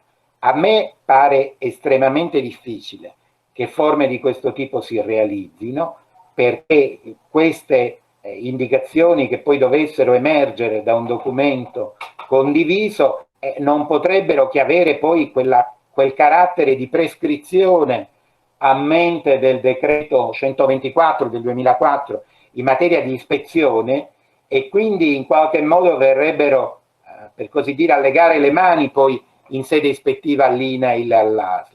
E quindi il mio commento è questo: benvengano se in determinate situazioni si realizzano forme così ampie di collaborazione, ma temo che come dire, non ci siano le premesse per conseguire un obiettivo di questo tipo. Grazie. Grazie Vincenzo. Come avete visto, l'intervento di Ferrante si è perfettamente intrecciato con naturalmente punti di vista non sempre coincidenti con quello di Maria Teresa Carinci, e mi pare opportunamente, come peraltro ho fatto anch'io, ha richiamato una qualche analogia con il fenomeno che ha riguardato l'amianto. Al solito viaggio velocissimo e lascio la parola a Roberto Pessi.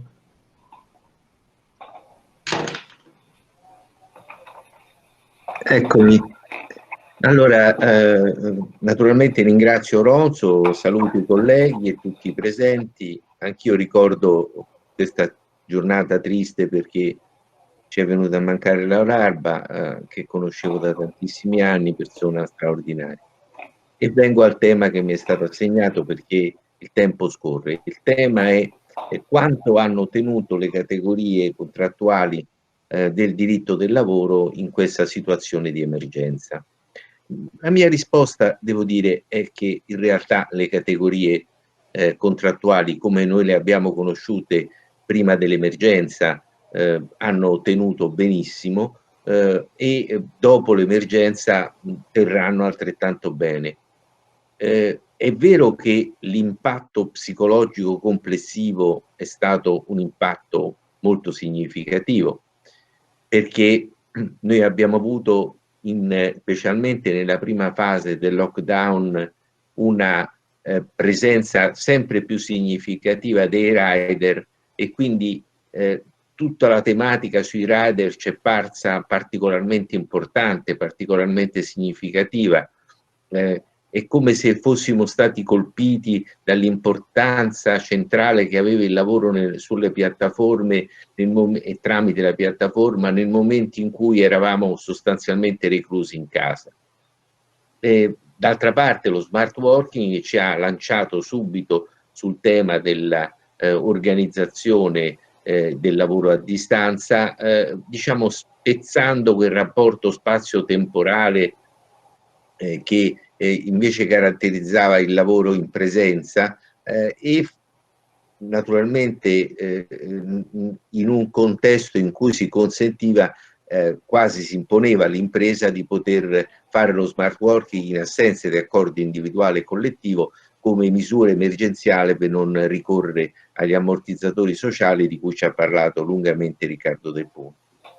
Però poi, a veder bene, se ripassiamo anche la giornata di oggi, la sensazione che ho avuto io nei vari interventi è anzitutto che il lavoro subordinato esce con tutte le connotazioni che aveva precedentemente, e anzi, semmai è possibile, la subordinazione viene ulteriormente accentuata attraverso tecniche varie, ivi compresi protocolli legificati o meno, perché così come grava sul datore di lavoro un obbligo rilevante ai sensi dell'articolo 2087 nella declinazione che ne ha dato Maria Teresa Carinci, diciamo addirittura sia come rischio generico che rischio specifico, quindi nella connotazione più assorbente possibile, nella rilettura che ne ha dato Vincenzo Ferrante in modo un po' più problematico quanto all'osservanza del protocollo, però quello che emerge è che è chiaro che i meccanismi procedurali a tutela del datore di lavoro impongono al datore di lavoro una serie di comportamenti, e nello stesso tempo però impongono al lavoratore di seguire tutte le direttive del datore di lavoro. Quindi semmai c'è un'accentuazione del potere direttivo e organizzativo del datore di lavoro. Quindi nelle imprese in cui si lavora, diciamo, la subordinazione è confermata in tutta la sua sostanza, e direi che è vero che diciamo in qualche misura le osservazioni che faceva Adalberto Perulli con riferimento al paradigma del diritto del lavoro che sta cambiando nell'industria 4.0 trova un qualche respiro nella esigenza di valorizzazione del momento collaborativo, perché qui la collaborazione è importante, specialmente nello smart working. Però è altrettanto vero che in realtà l'assetto complessivo dell'ordinamento ne viene, secondo me, fortemente confermato. Per quello che riguarda i rider, direi, qui sapete la mia posizione, l'ho scritta sul Labor, la mia posizione sostanzialmente coincide con quella che sin dal primo momento ha sostenuto anche il professor Perulli. Io sono assolutamente convinto che la norma del Job Act sia una norma di disciplina e non una norma di fattispecie. Mi sembra che in qualche modo la giurisprudenza l'abbia confermato. Sono dei lavoratori autonomi a cui si applica lo statuto protettivo. Questo cosa vuol dire? Che in un contesto di questo tipo evidentemente il modo più idoneo per affrontare poi questo tema, che ci porteremo nel tempo in modo sempre più significativo, perché come diceva anche Maria Teresa, il dramma del coronavirus è un dramma di lungo periodo fino a che non si troveranno cure adeguate o vaccino, e quindi evidentemente dovremo conviverci probabilmente per almeno un altro anno, se saremo fortunati.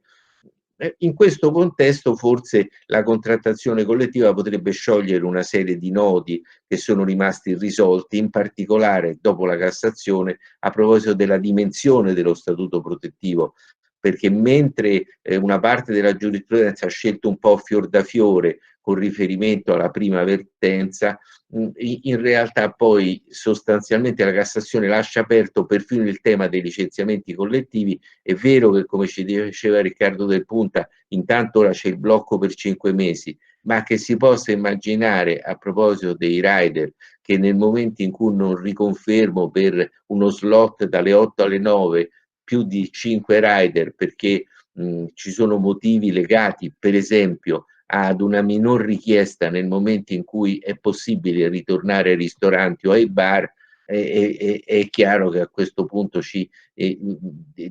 diciamo, ci troveremo di fronte a un diritto del lavoro in cui ogni tipo di flessibilità scompare e in qualche modo non avrebbe più neppure senso parlare di norma di disciplina piuttosto che norma di fattispecie. Tanto vale a quel punto immaginare che transitiamo tutti i rider nell'ambito della subordinazione e che torniamo alle due fattispecie minime unitarie, quindi lavoro autonomo e lavoro subordinato, senza se e senza ma, e senza consentire nessuno spazio ai collaboratori coordinati comunque definiti, salvo quelle piccole 5 deroghe contenute nel Job Act.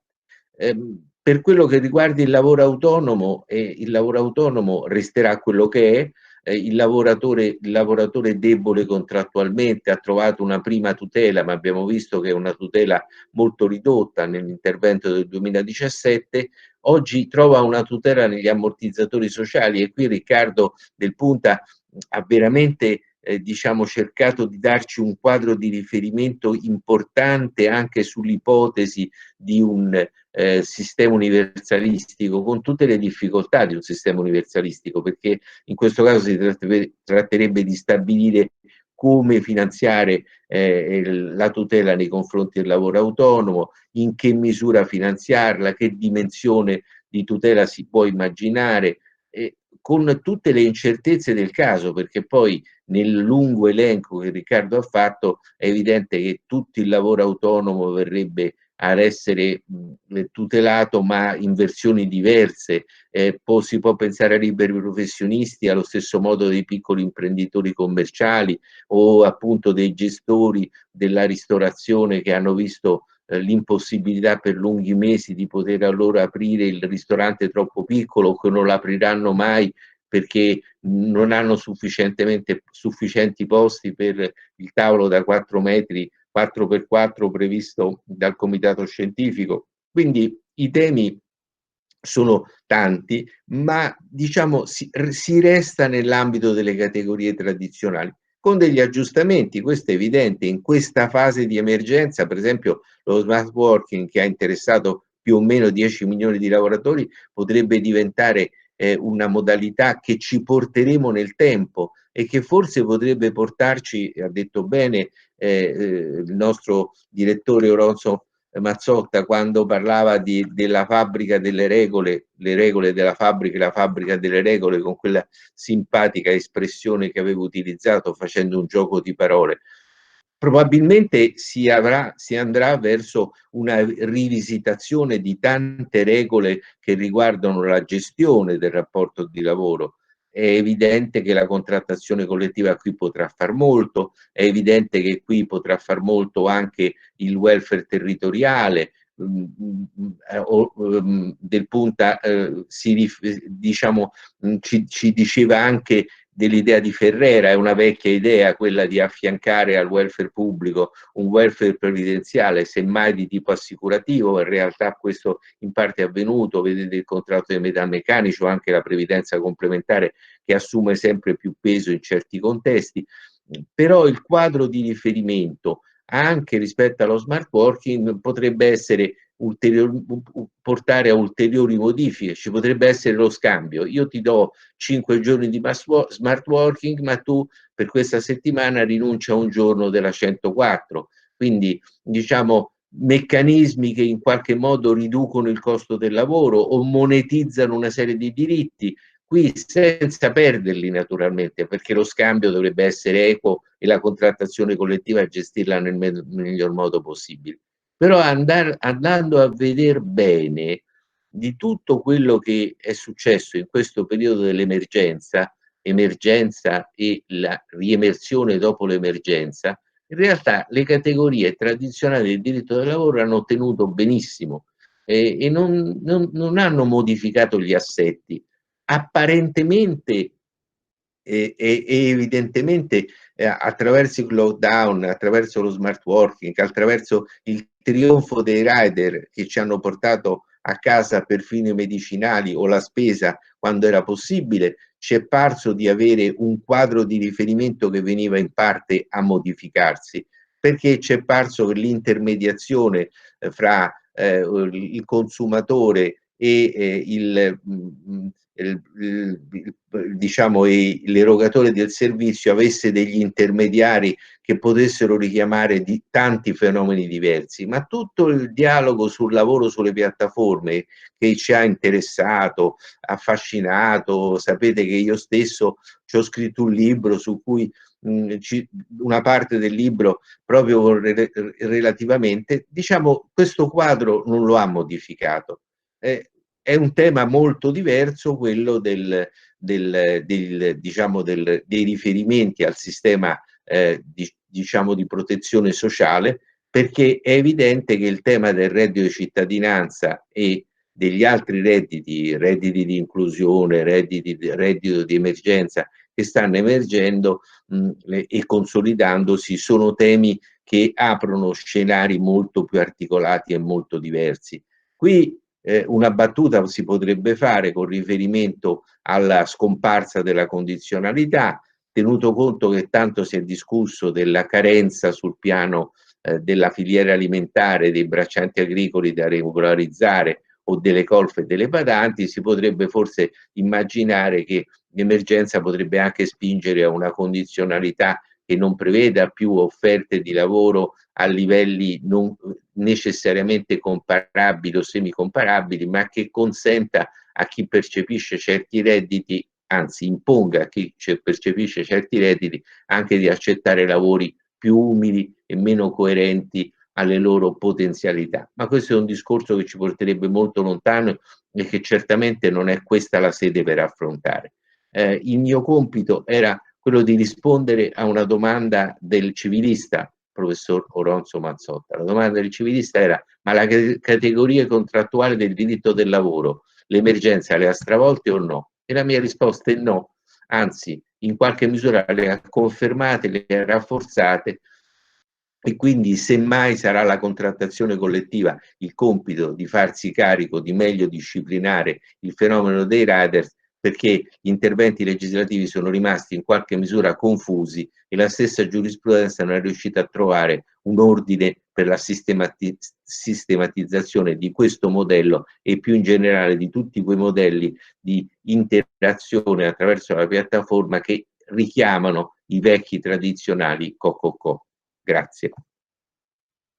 Grazie Roberto per la tua relazione chiarissima che ha toccato temi anche abbastanza complicati. Abbiamo ancora una ventina di minuti per poi lasciare la parola per concludere ad Alberto Perulli, quindi prego i due amici Roberto Romei e Carlo Gioli che seguiranno di contenersi in 10-12 minuti per poter stare qui. Va bene, quindi lascio la parola a Roberto. Grazie Oronzo, mi sentite? Io sento benissimo, vai, ti sei sentito. Perfetto. Allora, grazie dell'invito. Anch'io vorrei ricordare Laura Alba, a cui mi legava una vecchia e affettuosissima amicizia. Io avevo scelto di parlare appunto dello smart working. È un tema di cui non mi sono mai molto occupato, ma che mi sembra di una certa rilevanza in questo periodo. Dico subito che andrò per punti, anche perché il tempo è molto limitato. Convengo anch'io con quello che ha detto Roberto appena prima di me, cioè a dire che probabilmente le categorie del diritto del lavoro non usciranno particolarmente stressate da questa esperienza. Sono dell'idea che prima o poi, speriamo più prima che poi, le cose ritorneranno nei canoni normali, grosso modo naturalmente, insomma, non non per tutto. Uno di questi aspetti forse potrebbe essere proprio lo smart working, e quindi io cercherò di impostare questo mio breve intervento secondo una scansione temporale del prima, durante e dopo, e cioè prima del Covid-19 che cos'era lo smart working? Ma per rubare una espressione di Bruno Caruso in uno scritto che sta per uscire sulla rivista italiana di diritto del lavoro, era un istituto nicchia, un istituto che regolato in maniera non spessissima, insomma non densa, da una legge del 2017, era incastonato all'interno di una lavoro subordinato, una modalità di esecuzione del lavoro subordinato, quindi un istituto che presentava alcune deviazioni dalla tipologia normale, che guardava, come si è detto da molti, al futuro, ma non a un futuro prossimo né particolarmente vicino. Faceva riferimento a delle professionalità molto alte che si prefiguravano, insomma, secondo me con uno sguardo un po' troppo ottimista, insomma, prefiguravano un nuovo modo di lavorare, una nuova organizzazione del lavoro, una nuova forma di subordinazione, che però insomma non particolarmente diffuso. Lo smart working, per quelle esperienze contrattuali che ci sono state, non sono molte le indicazioni della contrattazione collettiva, se ne può trovare un'indicazione di qualche tempo fa, appunto, in ADAPT, che è una miniera appunto particolarmente interessante, è una modalità di esecuzione della prestazione limitata alla grande o grandissima impresa. Ne è rimasta esclusa sostanzialmente fino al Covid-19 la pubblica amministrazione, ne è rimasta esclusa la piccola o piccolissima impresa, e quindi appunto conferma la mia impressione che, come si è formata e maturata in questi 3 anni, cioè un istituto non molto diffuso, che ha suscitato una blanda attenzione da parte della dottrina. Eppure c'erano nella legge, e ci sono tuttora, delle indicazioni che avrebbero forse meritato una maggiore attenzione, che ne so, cito la rinfusa, insomma, un lavoro subordinato che però non aveva dei precisi vincoli di tempo e di luogo, appunto, e di tempo, l'utilizzo costante, permanente, voluto delle tecnologie informatiche, l'accordo delle parti sul modalità di esercizio del potere direttivo e anche del potere di controllo, e una struttura della retribuzione meno vincolata al tempo e più vincolata all'obiettivo. E qui apro una piccola parentesi: credo che la questione del tempo nella struttura del rapporto di lavoro sia destinata a diventare, Covid o non Covid, un argomento importante del diritto del lavoro del futuro. Ripeto, Covid o non Covid. È vero forse che all'interno dell'ordinamento erano sparse una serie di disposizioni, come sostiene Tiraboschi, che facevano dello smart working una declinazione del telelavoro. Io ho qualche dubbio che sia così, forse tenderei più a sposare quella prospettiva che aveva inaugurato un interessante articolo di Adalberto sulla soggettivizzazione del rapporto di lavoro. Ma comunque, insomma, qui adesso manca il tempo per prendere posizione sulla qualificazione del smart working prima del Covid.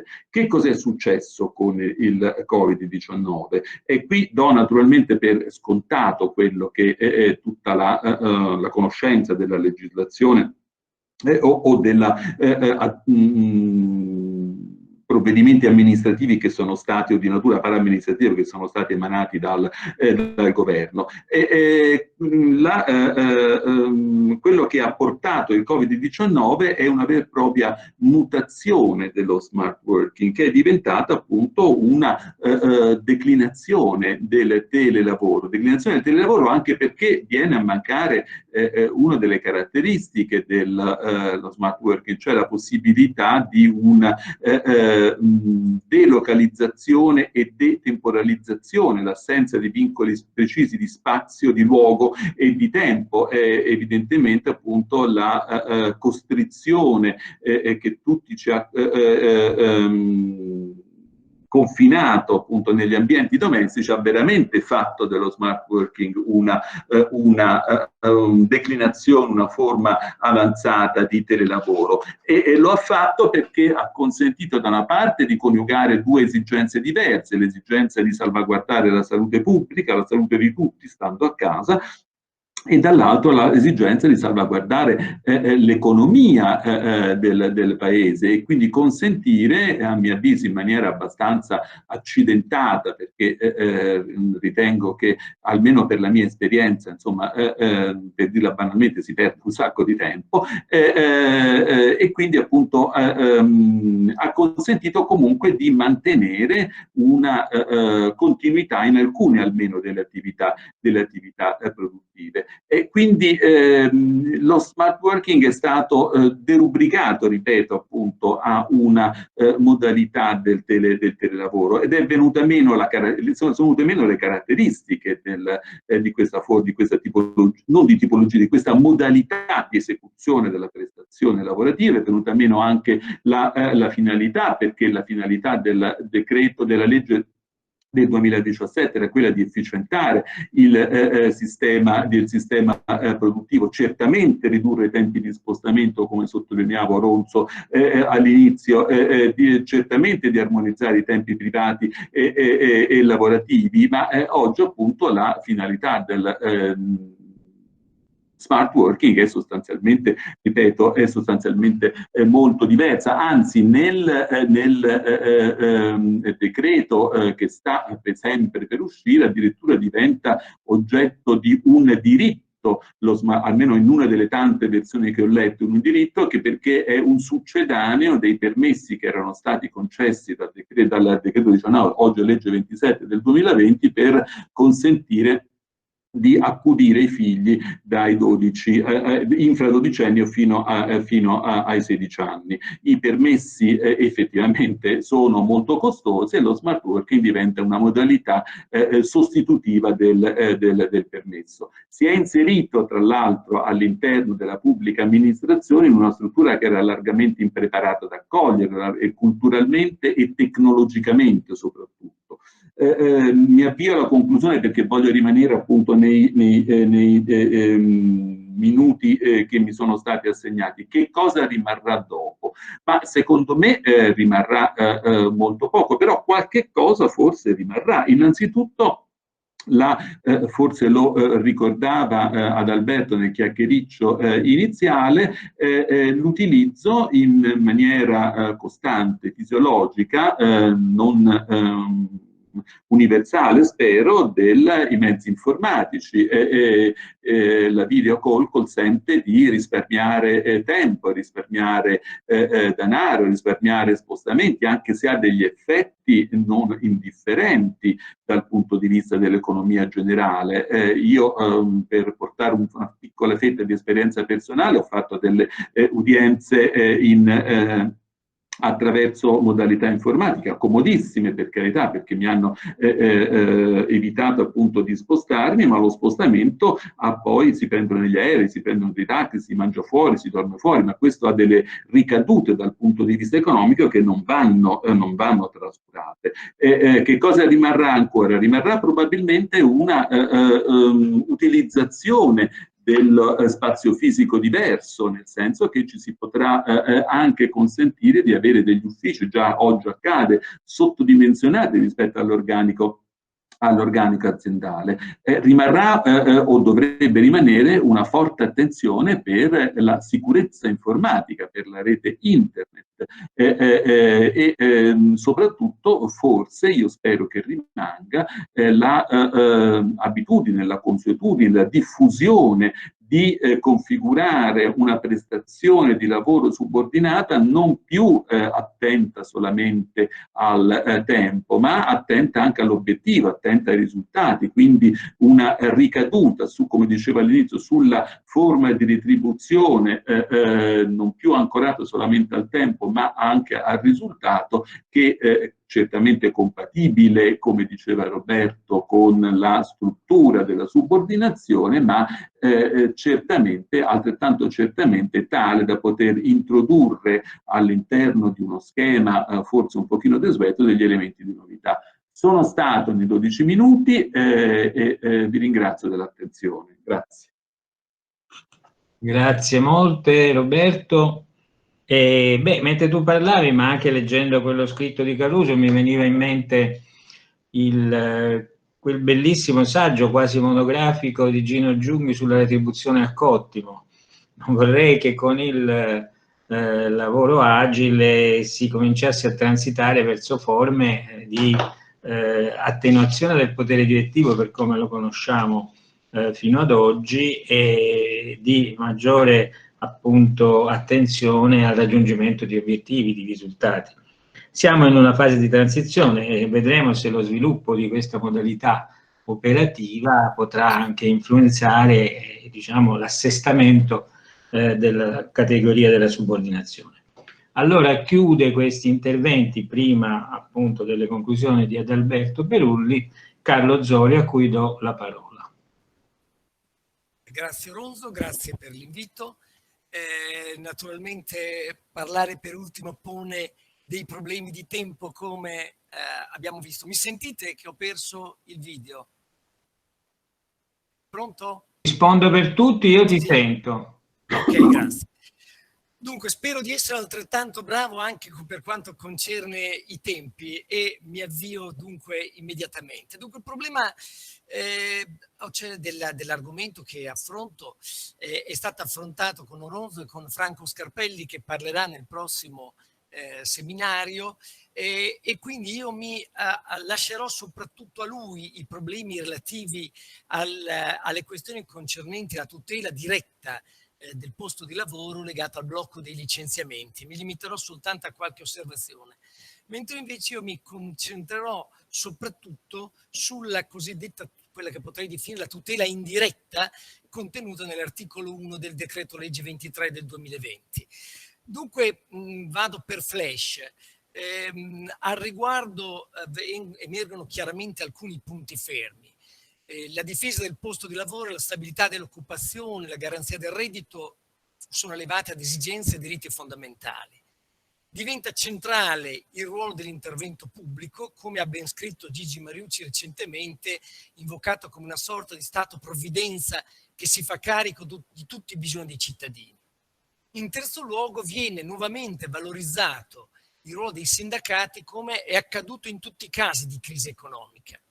Questo a livello macro e a livello micro. A livello macro, anche se non possiamo ancora parlare di forme di concertazione sociale formalizzate, quelli di protocolli ne rappresentano direi una versione debole, a livello micro certamente la norma, qui farò riferimento soprattutto, qui ho accennato all'articolo 1 del decreto 23, è una forma di in qualche modo di codeterminazione di regole che tra l'altro combina in modo forte forme di controllo pubblico e sindacale. Soltanto due battute sul blocco dei licenziamenti. Al riguardo sappiamo, è già stato scritto nei primi commenti, non è una novità, perché ci richiamiamo il decreto luogotenenziale del 45 per le imprese operanti in alcune province dell'Alta Italia. Ancora una volta richiamando Gigi Mariucci e il suo bel saggio del 79, i licenziamenti impossibili con riguardo alle leggi 675 del 77. Vado di corsa per ovvie ragioni di tempo. Quello attuale comunque è un blocco dei licenziamenti per ragioni oggettive totale, senza condizionalità. Quelle condizionalità che invece trovavamo nel decreto luogotenenziale del 45 che non applicava il blocco ai lavoratori che senza grave e giustificato motivo rifiutino di accettare altra occupazione che sia loro offerta presso altro datore di lavoro. Nel nostro caso non c'è traccia di questo. È un blocco che riguarda l'intero territorio nazionale, qualunque datore di lavoro, a prescindere da qualsiasi connessione del licenziamento con il Covid-19. È destinata ad operare persino nel caso di cessazione totale dell'attività dell'azienda e persino di fallimento senza esercizio provvisorio, dato che non è entrato in vigore e non entrerà fino al settembre del 2021 il codice della crisi d'impresa. Quindi un'irrecedibilità assoluta, persino più forte di quella che è apprestata a fronte di altre situazioni cruciali, quali la tutela della gravidanza e della maternità. Certo, vengono in rilievo valori costituzionali fondamentali, il cui bilanciamento cambia a seconda delle esigenze, e quindi l'affermarsi di un principio solidaristico giustifica, a mio avviso, una misura temporanea, quale quella predisposta. Tuttavia ciò a condizione che la cassa integrazione copra completamente il periodo del blocco. Riccardo ha ricordato prima che invece il decreto rilancio questa operazione, questa garanzia non assicurerebbe, e a quel punto per il periodo di scopertura io mi pongo davvero il problema dell'incostituzionalità. La soluzione è comune ad altri paesi europei che hanno talvolta disposto il blocco per tutta la durata dell'emergenza e non con una data prestabilita, è il caso ad esempio dell'ordinamento spagnolo. Al riguardo l'unico dubbio che pongo è quello riguardo all'interpretazione del quesito di fondo, e cioè la scelta tra un approccio esegetico formale che si fondi sull'interpretazione letterale della norma e che per di più prende le mosse dal carattere comunque eccezionale della misura adottata, opzione per la quale io tendo a propendere, e una lettura costituzionalmente orientata che tenga conto dei valori posti alla base del licenziamento e che conduca a considerare quest'ultimo quale misura applicabile a tutti i licenziamenti per ragioni non soggettive. Mi soffermo per ragioni di tempo, ripeto, soltanto allora più approfonditamente sull'altra misura, cioè la tutela indiretta dell'occupazione. L'articolo 1,2 del decreto legge 23 del 2020, ovvero quella previsione che subordina la concessione della garanzia per i finanziamenti da parte di SACE SPA all'assunzione in capo all'impresa beneficiaria, cito testualmente, degli impegni a gestire i livelli occupazionali attraverso accordi sindacali. Un impegno che evidentemente dovrà essere riportato nel contratto commerciale tra imprese e SACE, e comunque un impegno non così di breve durata, non è una misura così temporanea, visto che i finanziamenti possono arrivare a 6 anni e, a quanto avevo letto per il decreto rilancio, addirittura 10 anni. La disposizione ben nota è stata attaccata duramente da Confindustria, che ne ha chiesto l'eliminazione in sede di conversione, e da alcuni settori della dottrina. In particolare ho assistito ad un recente convegno la settimana scorsa organizzato da AGI Campania, che ha portato a attacchi durissimi rispetto a questa norma. È vero peraltro che fino ad ora ha avuto un'applicazione ridottissima. Io credo che sia necessario distinguere tra la ratio della norma e la sua stesura. La ratio mi sembra chiara e può essere anche logico e comprensibile che applichi un principio di condizionalità, venga applicato un principio di condizionalità nel momento in cui vengono erogate risorse pubbliche o benefici pubblici, che l'intervento pubblico nell'economia, in altre parole, operi secondo meccanismi di selettività e di condizionalità. Non è nemmeno del tutto inusuale questo. Posso citare rapidamente ancora la legge 675 del 77, l'articolo 36 dello Statuto dei lavoratori, la normativa per l'aggiudicazione di appalti pubblici, più recentemente gli articoli 5 e 6 del decreto dignità per contrastare il fenomeno della delocalizzazione e prevede la decadenza dei benefici per tutte le imprese che, delocalizzando, riducano la soglia occupazionale entro i 5 anni successivi alla data di conclusione dell'iniziativa agevolata. Certo, il decreto 23 del 2020 ha delle caratteristiche molto particolari. Intanto la concessione delle garanzie è subordinata ad una serie di condizioni, addirittura 12, di cui 2 sono certamente di grande interesse per il giuslavorista. Una è in particolare un impegno di scopo-funzione e uno di comportamento. L'impegno di scopo-funzione è che il finanziamento deve essere destinato a sostenere tra l'altro i costi del personale, oltre che altri investimenti, eccetera. E l'impegno di comportamento è la partecipazione, codeterminazione col sindacato dei livelli occupazionali, lettera L del comma 2. Da un lato è stata rilevata l'incostituzionalità di questa norma per contrasto con gli articoli 41 primo comma e 39 primo comma libertà sindacale degli imprenditori, nella misura in cui impedirebbe alle imprese di gestire la propria attività in autonomia e di sottrarsi alla sottoscrizione di un accordo sindacale. Non ho il tempo per ricordare la giurisprudenza amministrativa sulle clausole di riassunzione che valuta con un certo sospetto le determinate clausole in certi contesti. Così come 2 non recentissime sentenze della Corte Costituzionale, la prima addirittura molto risalente sull'imponibile di manodopera in agricoltura e l'altra su una legge della Regione Sicilia che aveva posto un obbligo di assunzione dei giovani. Quest'ultimo in particolare sottolinea che il dimensionamento e la scelta del personale impiegato nell'azienda e il conseguente profilo di organizzazione intera di quest'ultima caratterizza il nucleo essenziale della libertà di iniziativa economica privata garantita dall'articolo 41 della Costituzione. Tuttavia mi sento di sottolineare, di svolgere alcune considerazioni di segno contrario invece a favore della costituzionalità della norma di cui sto parlando. Uno, innanzitutto l'oggetto dell'impegno non è la salvaguardia dei livelli occupazionali in sé, ma la codeterminazione degli stessi. 2, la codeterminazione o comunque la partecipazione alle decisioni prevista trova fondamento nell'articolo 46 della Costituzione. 3, la tutela dell'occupazione è un'esigenza, un diritto fondamentale.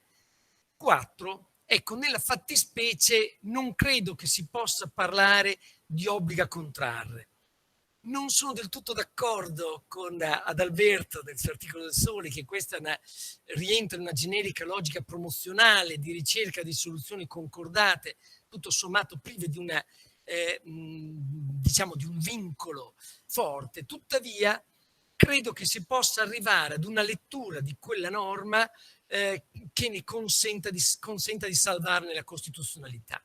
Certo, per come è scritta dovremmo parlare di onere a contrarre, ricordando quel tipico strumento diretto a promuovere la cosiddetta contrattazione gestionale o ablativa, come abbiamo visto dalla fine degli anni 70.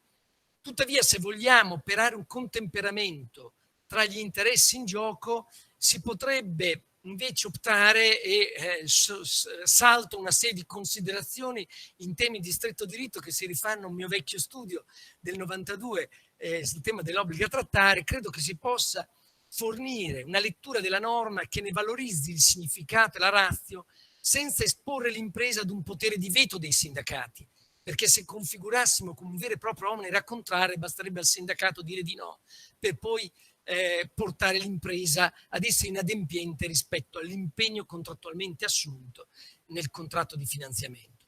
Del resto, nello stesso sistema della codeterminazione tedesca, in caso di mancato accordo, comunque sia, esiste un meccanismo suppletivo che consente di arrivare ad una decisione di un soggetto terzo, ma non a far valere il potere di veto in senso stretto.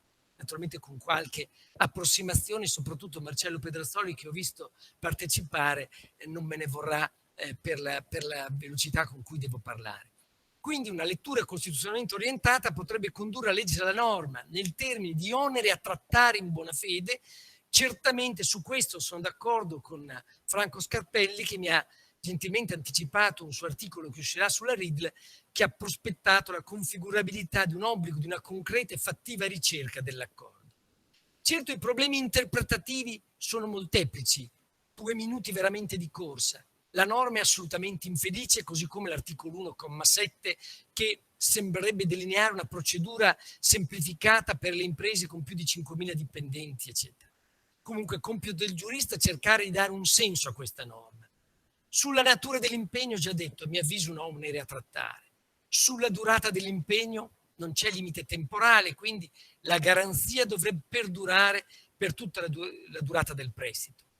Come l'impresa deve ottemperare all'impegno? Dipende come viene costruito, perché se è un onere a contrarre deve essere stipulato l'accordo. Magari potrebbe essere anche stipulato in via preventiva, ma assolutamente molto teorica questa possibilità. Se un onere a trattare in buona fede, ho già detto, una concreta e fattiva ricerca dell'accordo. Che tipo di accordi sindacali? Io credo che trattandosi della singola impresa, in prima battuta deve essere un contratto aziendale. Peraltro non è esclusa la possibilità di protocolli territoriali o nazionali che dettino la cornice e le regole procedurali da seguire. Qual è l'efficacia del contratto collettivo? Se è gestionale erga omnes. Con quali sindacati? La legge non dice nulla, ma cerchiamo di arrivare a un'interpretazione sistematica e comunque se aziendale, RSA o RSU. Cosa significa gestire i livelli occupazionali? Io non farei riferimento al singolo licenziamento, qui non è che venga garantita che non verranno fatti licenziamenti, poi quali, lavoratori in prova, per giusta causa, eccetera. Certamente il riferimento dovrebbe essere l'occupazione stabile e comunque ciò che rileva è il numero complessivo, non la tipologia degli atti di recesso. Quale procedura, scusate ma chiudo, quale procedura deve essere esperita? Se viene in rilievo un'operazione da disciplinata come il trasferimento d'azienda o il licenziamento collettivo, le procedure sono tracciate, altrimenti può essere, non sono necessari particolari formalismi a meno che non ci siano i contratti nazionali che li disciplinano, e faccio riferimento a quei contratti che in base al decreto legislativo 25 del 2007, però quello su informazione e consultazione, dovrebbero implementare quella previsione. Da ultimo, forse l'aspetto più difficile, quale sanzione? Sicuramente il profilo del finanziamento, il rientro dallo stesso. Non credo che invece impatti sul singolo licenziamento individuale, perché non vedo un diritto individuale, non trattandosi il contratto di finanziamento di un contratto a favore dei terzi, come invece nel caso dell'articolo 36 dello Statuto dei lavoratori. Tuttavia mi pongo il dubbio rispetto alla inottemperanza dell'obbligo rispetto ai sindacati e quindi del venire in essere una condotta antisindacale con la rimozione degli effetti che potrebbe riguardare i licenziamenti effettuati, certamente non direi quelli per ragioni soggettive, e comunque quelli in più rispetto al tetto occupazionale precedente. Considerazione di sintesi, in qualche modo già detto, la misura di tutela diretta dell'occupazione temporanea non credo, pena l'incostituzionalità, che possa andare oltre. Invece, per quanto riguarda le misure incentivanti, magari con un testo più ponderato e più chiaro, il modello collegato all'intervento pubblico nell'economia, legato al principio di selettività e di condizionalità, non credo che non possa essere riproposto.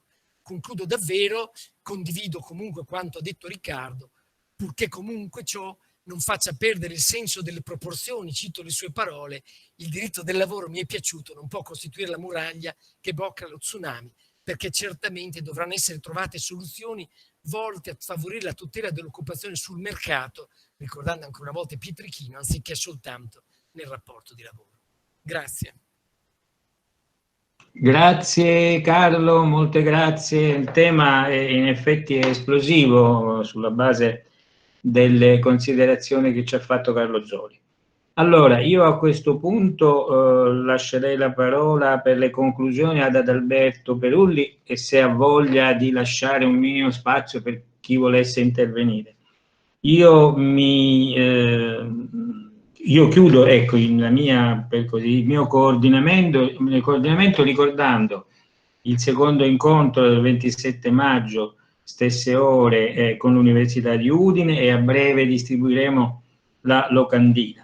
Per compiacermi, ho visto che ci sono stati più di 100 collegamenti, quindi compiacermi del buon successo dell'iniziativa, che al di là degli aspetti critici che evocava Roberto Romei circa perdita di introiti per le ferrovie, per le compagnie aeree, per i ristoranti, per gli alberghi, comunque questa tecnica consente incontri snelli, rapidi, maggiormente condivisi.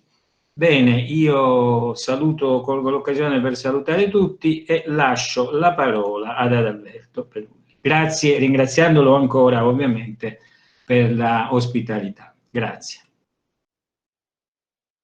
Grazie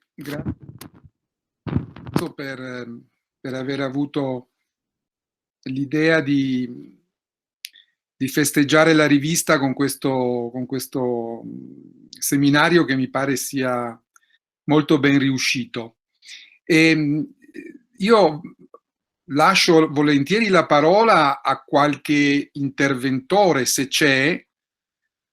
So che ci sono anche alcuni studenti del master veneziano di diritto del lavoro, quindi non tutti, ma so che una parte di loro è presente, e ci sono tanti altri colleghi che magari hanno voglia di intervenire, quindi senza farla troppo lunga, perché è giusto che i tempi siano rispettati, appunto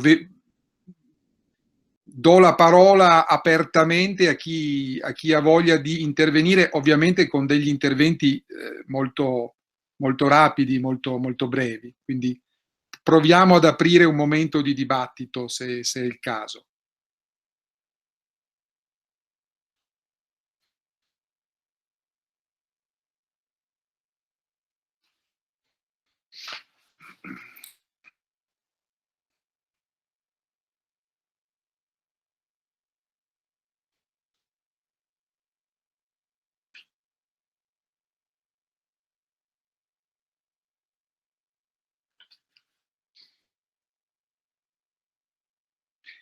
Ma mi sembra che nessuno abbia intenzione di intervenire, allora dirò io qualche parola conclusiva, riprendendo un po' il filo dei discorsi, tutti, devo dire, molto, molto puntuali, molto ricchi e stimolanti, che sono stati condotti dai colleghi che sono intervenuti al seminario. Parto da una considerazione, che è una considerazione personale, che poi probabilmente o forse sarà smentita dagli eventi, però la mia impressione è che questa emergenza non sia una contingenza. Mi rifaccio a un interrogativo che Gigi Mariucci in questo periodo ha in più occasioni sollevato, e cioè che cosa sarà dopo, se cioè qualcosa di questo diritto del lavoro dell'emergenza è durato, diciamo, è destinato a durare oltre l'emergenza, e se l'emergenza non è una contingenza, è possibile e forse è probabile che nella riemersione questi processi sociali innescati dall'emergenza producano degli effetti e si traducano quindi in una linea di continuità di alcune tendenze. Non sto dicendo che i singoli provvedimenti, i singoli tecnici provvedimenti contenuti nella legislazione dell'emergenza rimarranno tali e quali, non sto dicendo questo, sto dicendo qualcosa di diverso, cioè appunto una linee di tendenza che potrebbero stabilizzarsi o comunque avere un orizzonte più duraturo di una semplice contingenza. E faccio quattro punti, tocco 4 punti. Il primo è quello di una ripresa della concertazione sociale.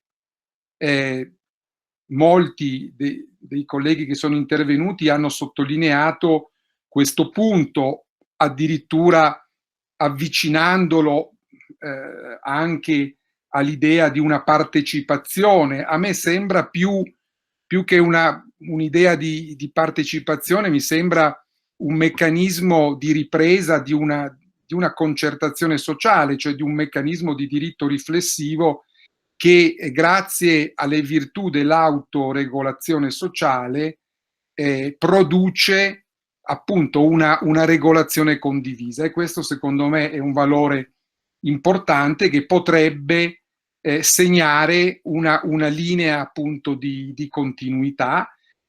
Mi riferisco evidentemente alla materia della salute e della sicurezza, e cioè ai protocolli che sono stati negoziati, ma anche al tema da ultimo trattato da Carlo Zoli con riferimento alla gestione concordata dei livelli occupazionali. Ha ricordato Carlo un brevissimo appunto, un articoletto che ho scritto per il Sole 24 Ore, in cui, devo dire, dicevo sostanzialmente, anche se in forma giornalistica, le stesse cose che ha detto Carlo nella sostanza, cioè dicevo che per me non è quella norma non contiene un obbligo a contrarre, ma parlavo di una promozione di soluzioni concordate, e quindi sostanzialmente di un obbligo a trattare, e quindi cercavo di fornire un'interpretazione come dire, costituzionalmente orientata di questa norma. E poi il secondo punto riguarda una rinnovata attenzione per la tutela della salute nei luoghi di lavoro. Questo non è un punto secondario. È stato richiamato, ad esempio, il tema della responsabilità datoriale per le malattie derivanti dall'amianto, ma quella è tutta una partita che si gioca sulla monetarizzazione del danno. Qui invece noi siamo di fronte, ma in modo, diciamo, inedito, ad una tensione verso la prevenzione del danno, che è una novità quasi assoluta. Non dico una novità assoluta, ma quasi assoluta, considerando, come dire, la cattiva storia dell'articolo 9 dello Statuto dei lavoratori. E quindi questa ripresa di un'attenzione per la tutela della salute nei luoghi di lavoro in funzione preventiva, a me pare un valore anche questo da conservare e da mantenere per il futuro. Su un punto specifico che è stato richiamato da Maria Teresa, e cioè quello del danno, quello del rischio all'interno dei luoghi di lavoro. Ma io vorrei, come dire, lanciare agli specialisti della materia, io non sono uno specialista di questa materia, però vorrei lanciare la provocazione del rilievo metodologico delle statistiche, del rilievo quantitativo statistico della prova statistica del contagio nei luoghi di lavoro, così come fornita dai dati che ha ricordato anche Maria Teresa, forniti dall'INPS, che sono dati che hanno incrociato i dati della protezione civile con quelli appunto con quelli amministrativi dell'INPS, e che dimostrano un aumento del 25% dei contagi nelle province dove operavano le imprese che non hanno chiuso perché svolgevano servizi essenziali. Come si fa in una situazione in cui statisticamente c'è un aumento del 25% del contagio, come si fa a dire che questo rischio è un rischio generico? No, è un rischio che diventa specifico nella misura in cui si contrae nei luoghi di lavoro. E qui non mi pare sia stato accennato il tema della necessaria, per me, revisione anche del documento aziendale, del documento di valutazione dei rischi. Il terzo punto riguarda la rinnovata attenzione verso i profili della sicurezza sociale, in una direzione universalistica, evidentemente universalistica, che guarda al lavoro nelle sue diverse applicazioni, e quindi anche al lavoro autonomo. Questa novità è una novità assoluta. I lavoratori autonomi che percepiscono questo indennizzo, non avevano neanche il PIN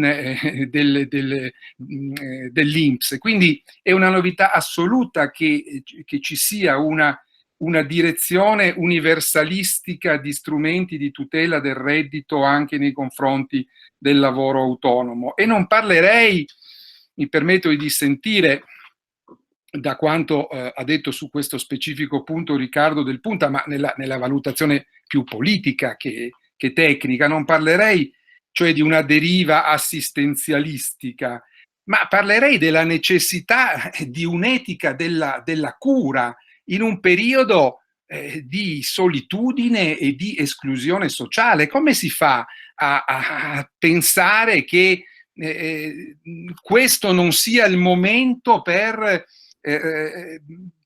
un intervento dello Stato e di chi se no, del mercato?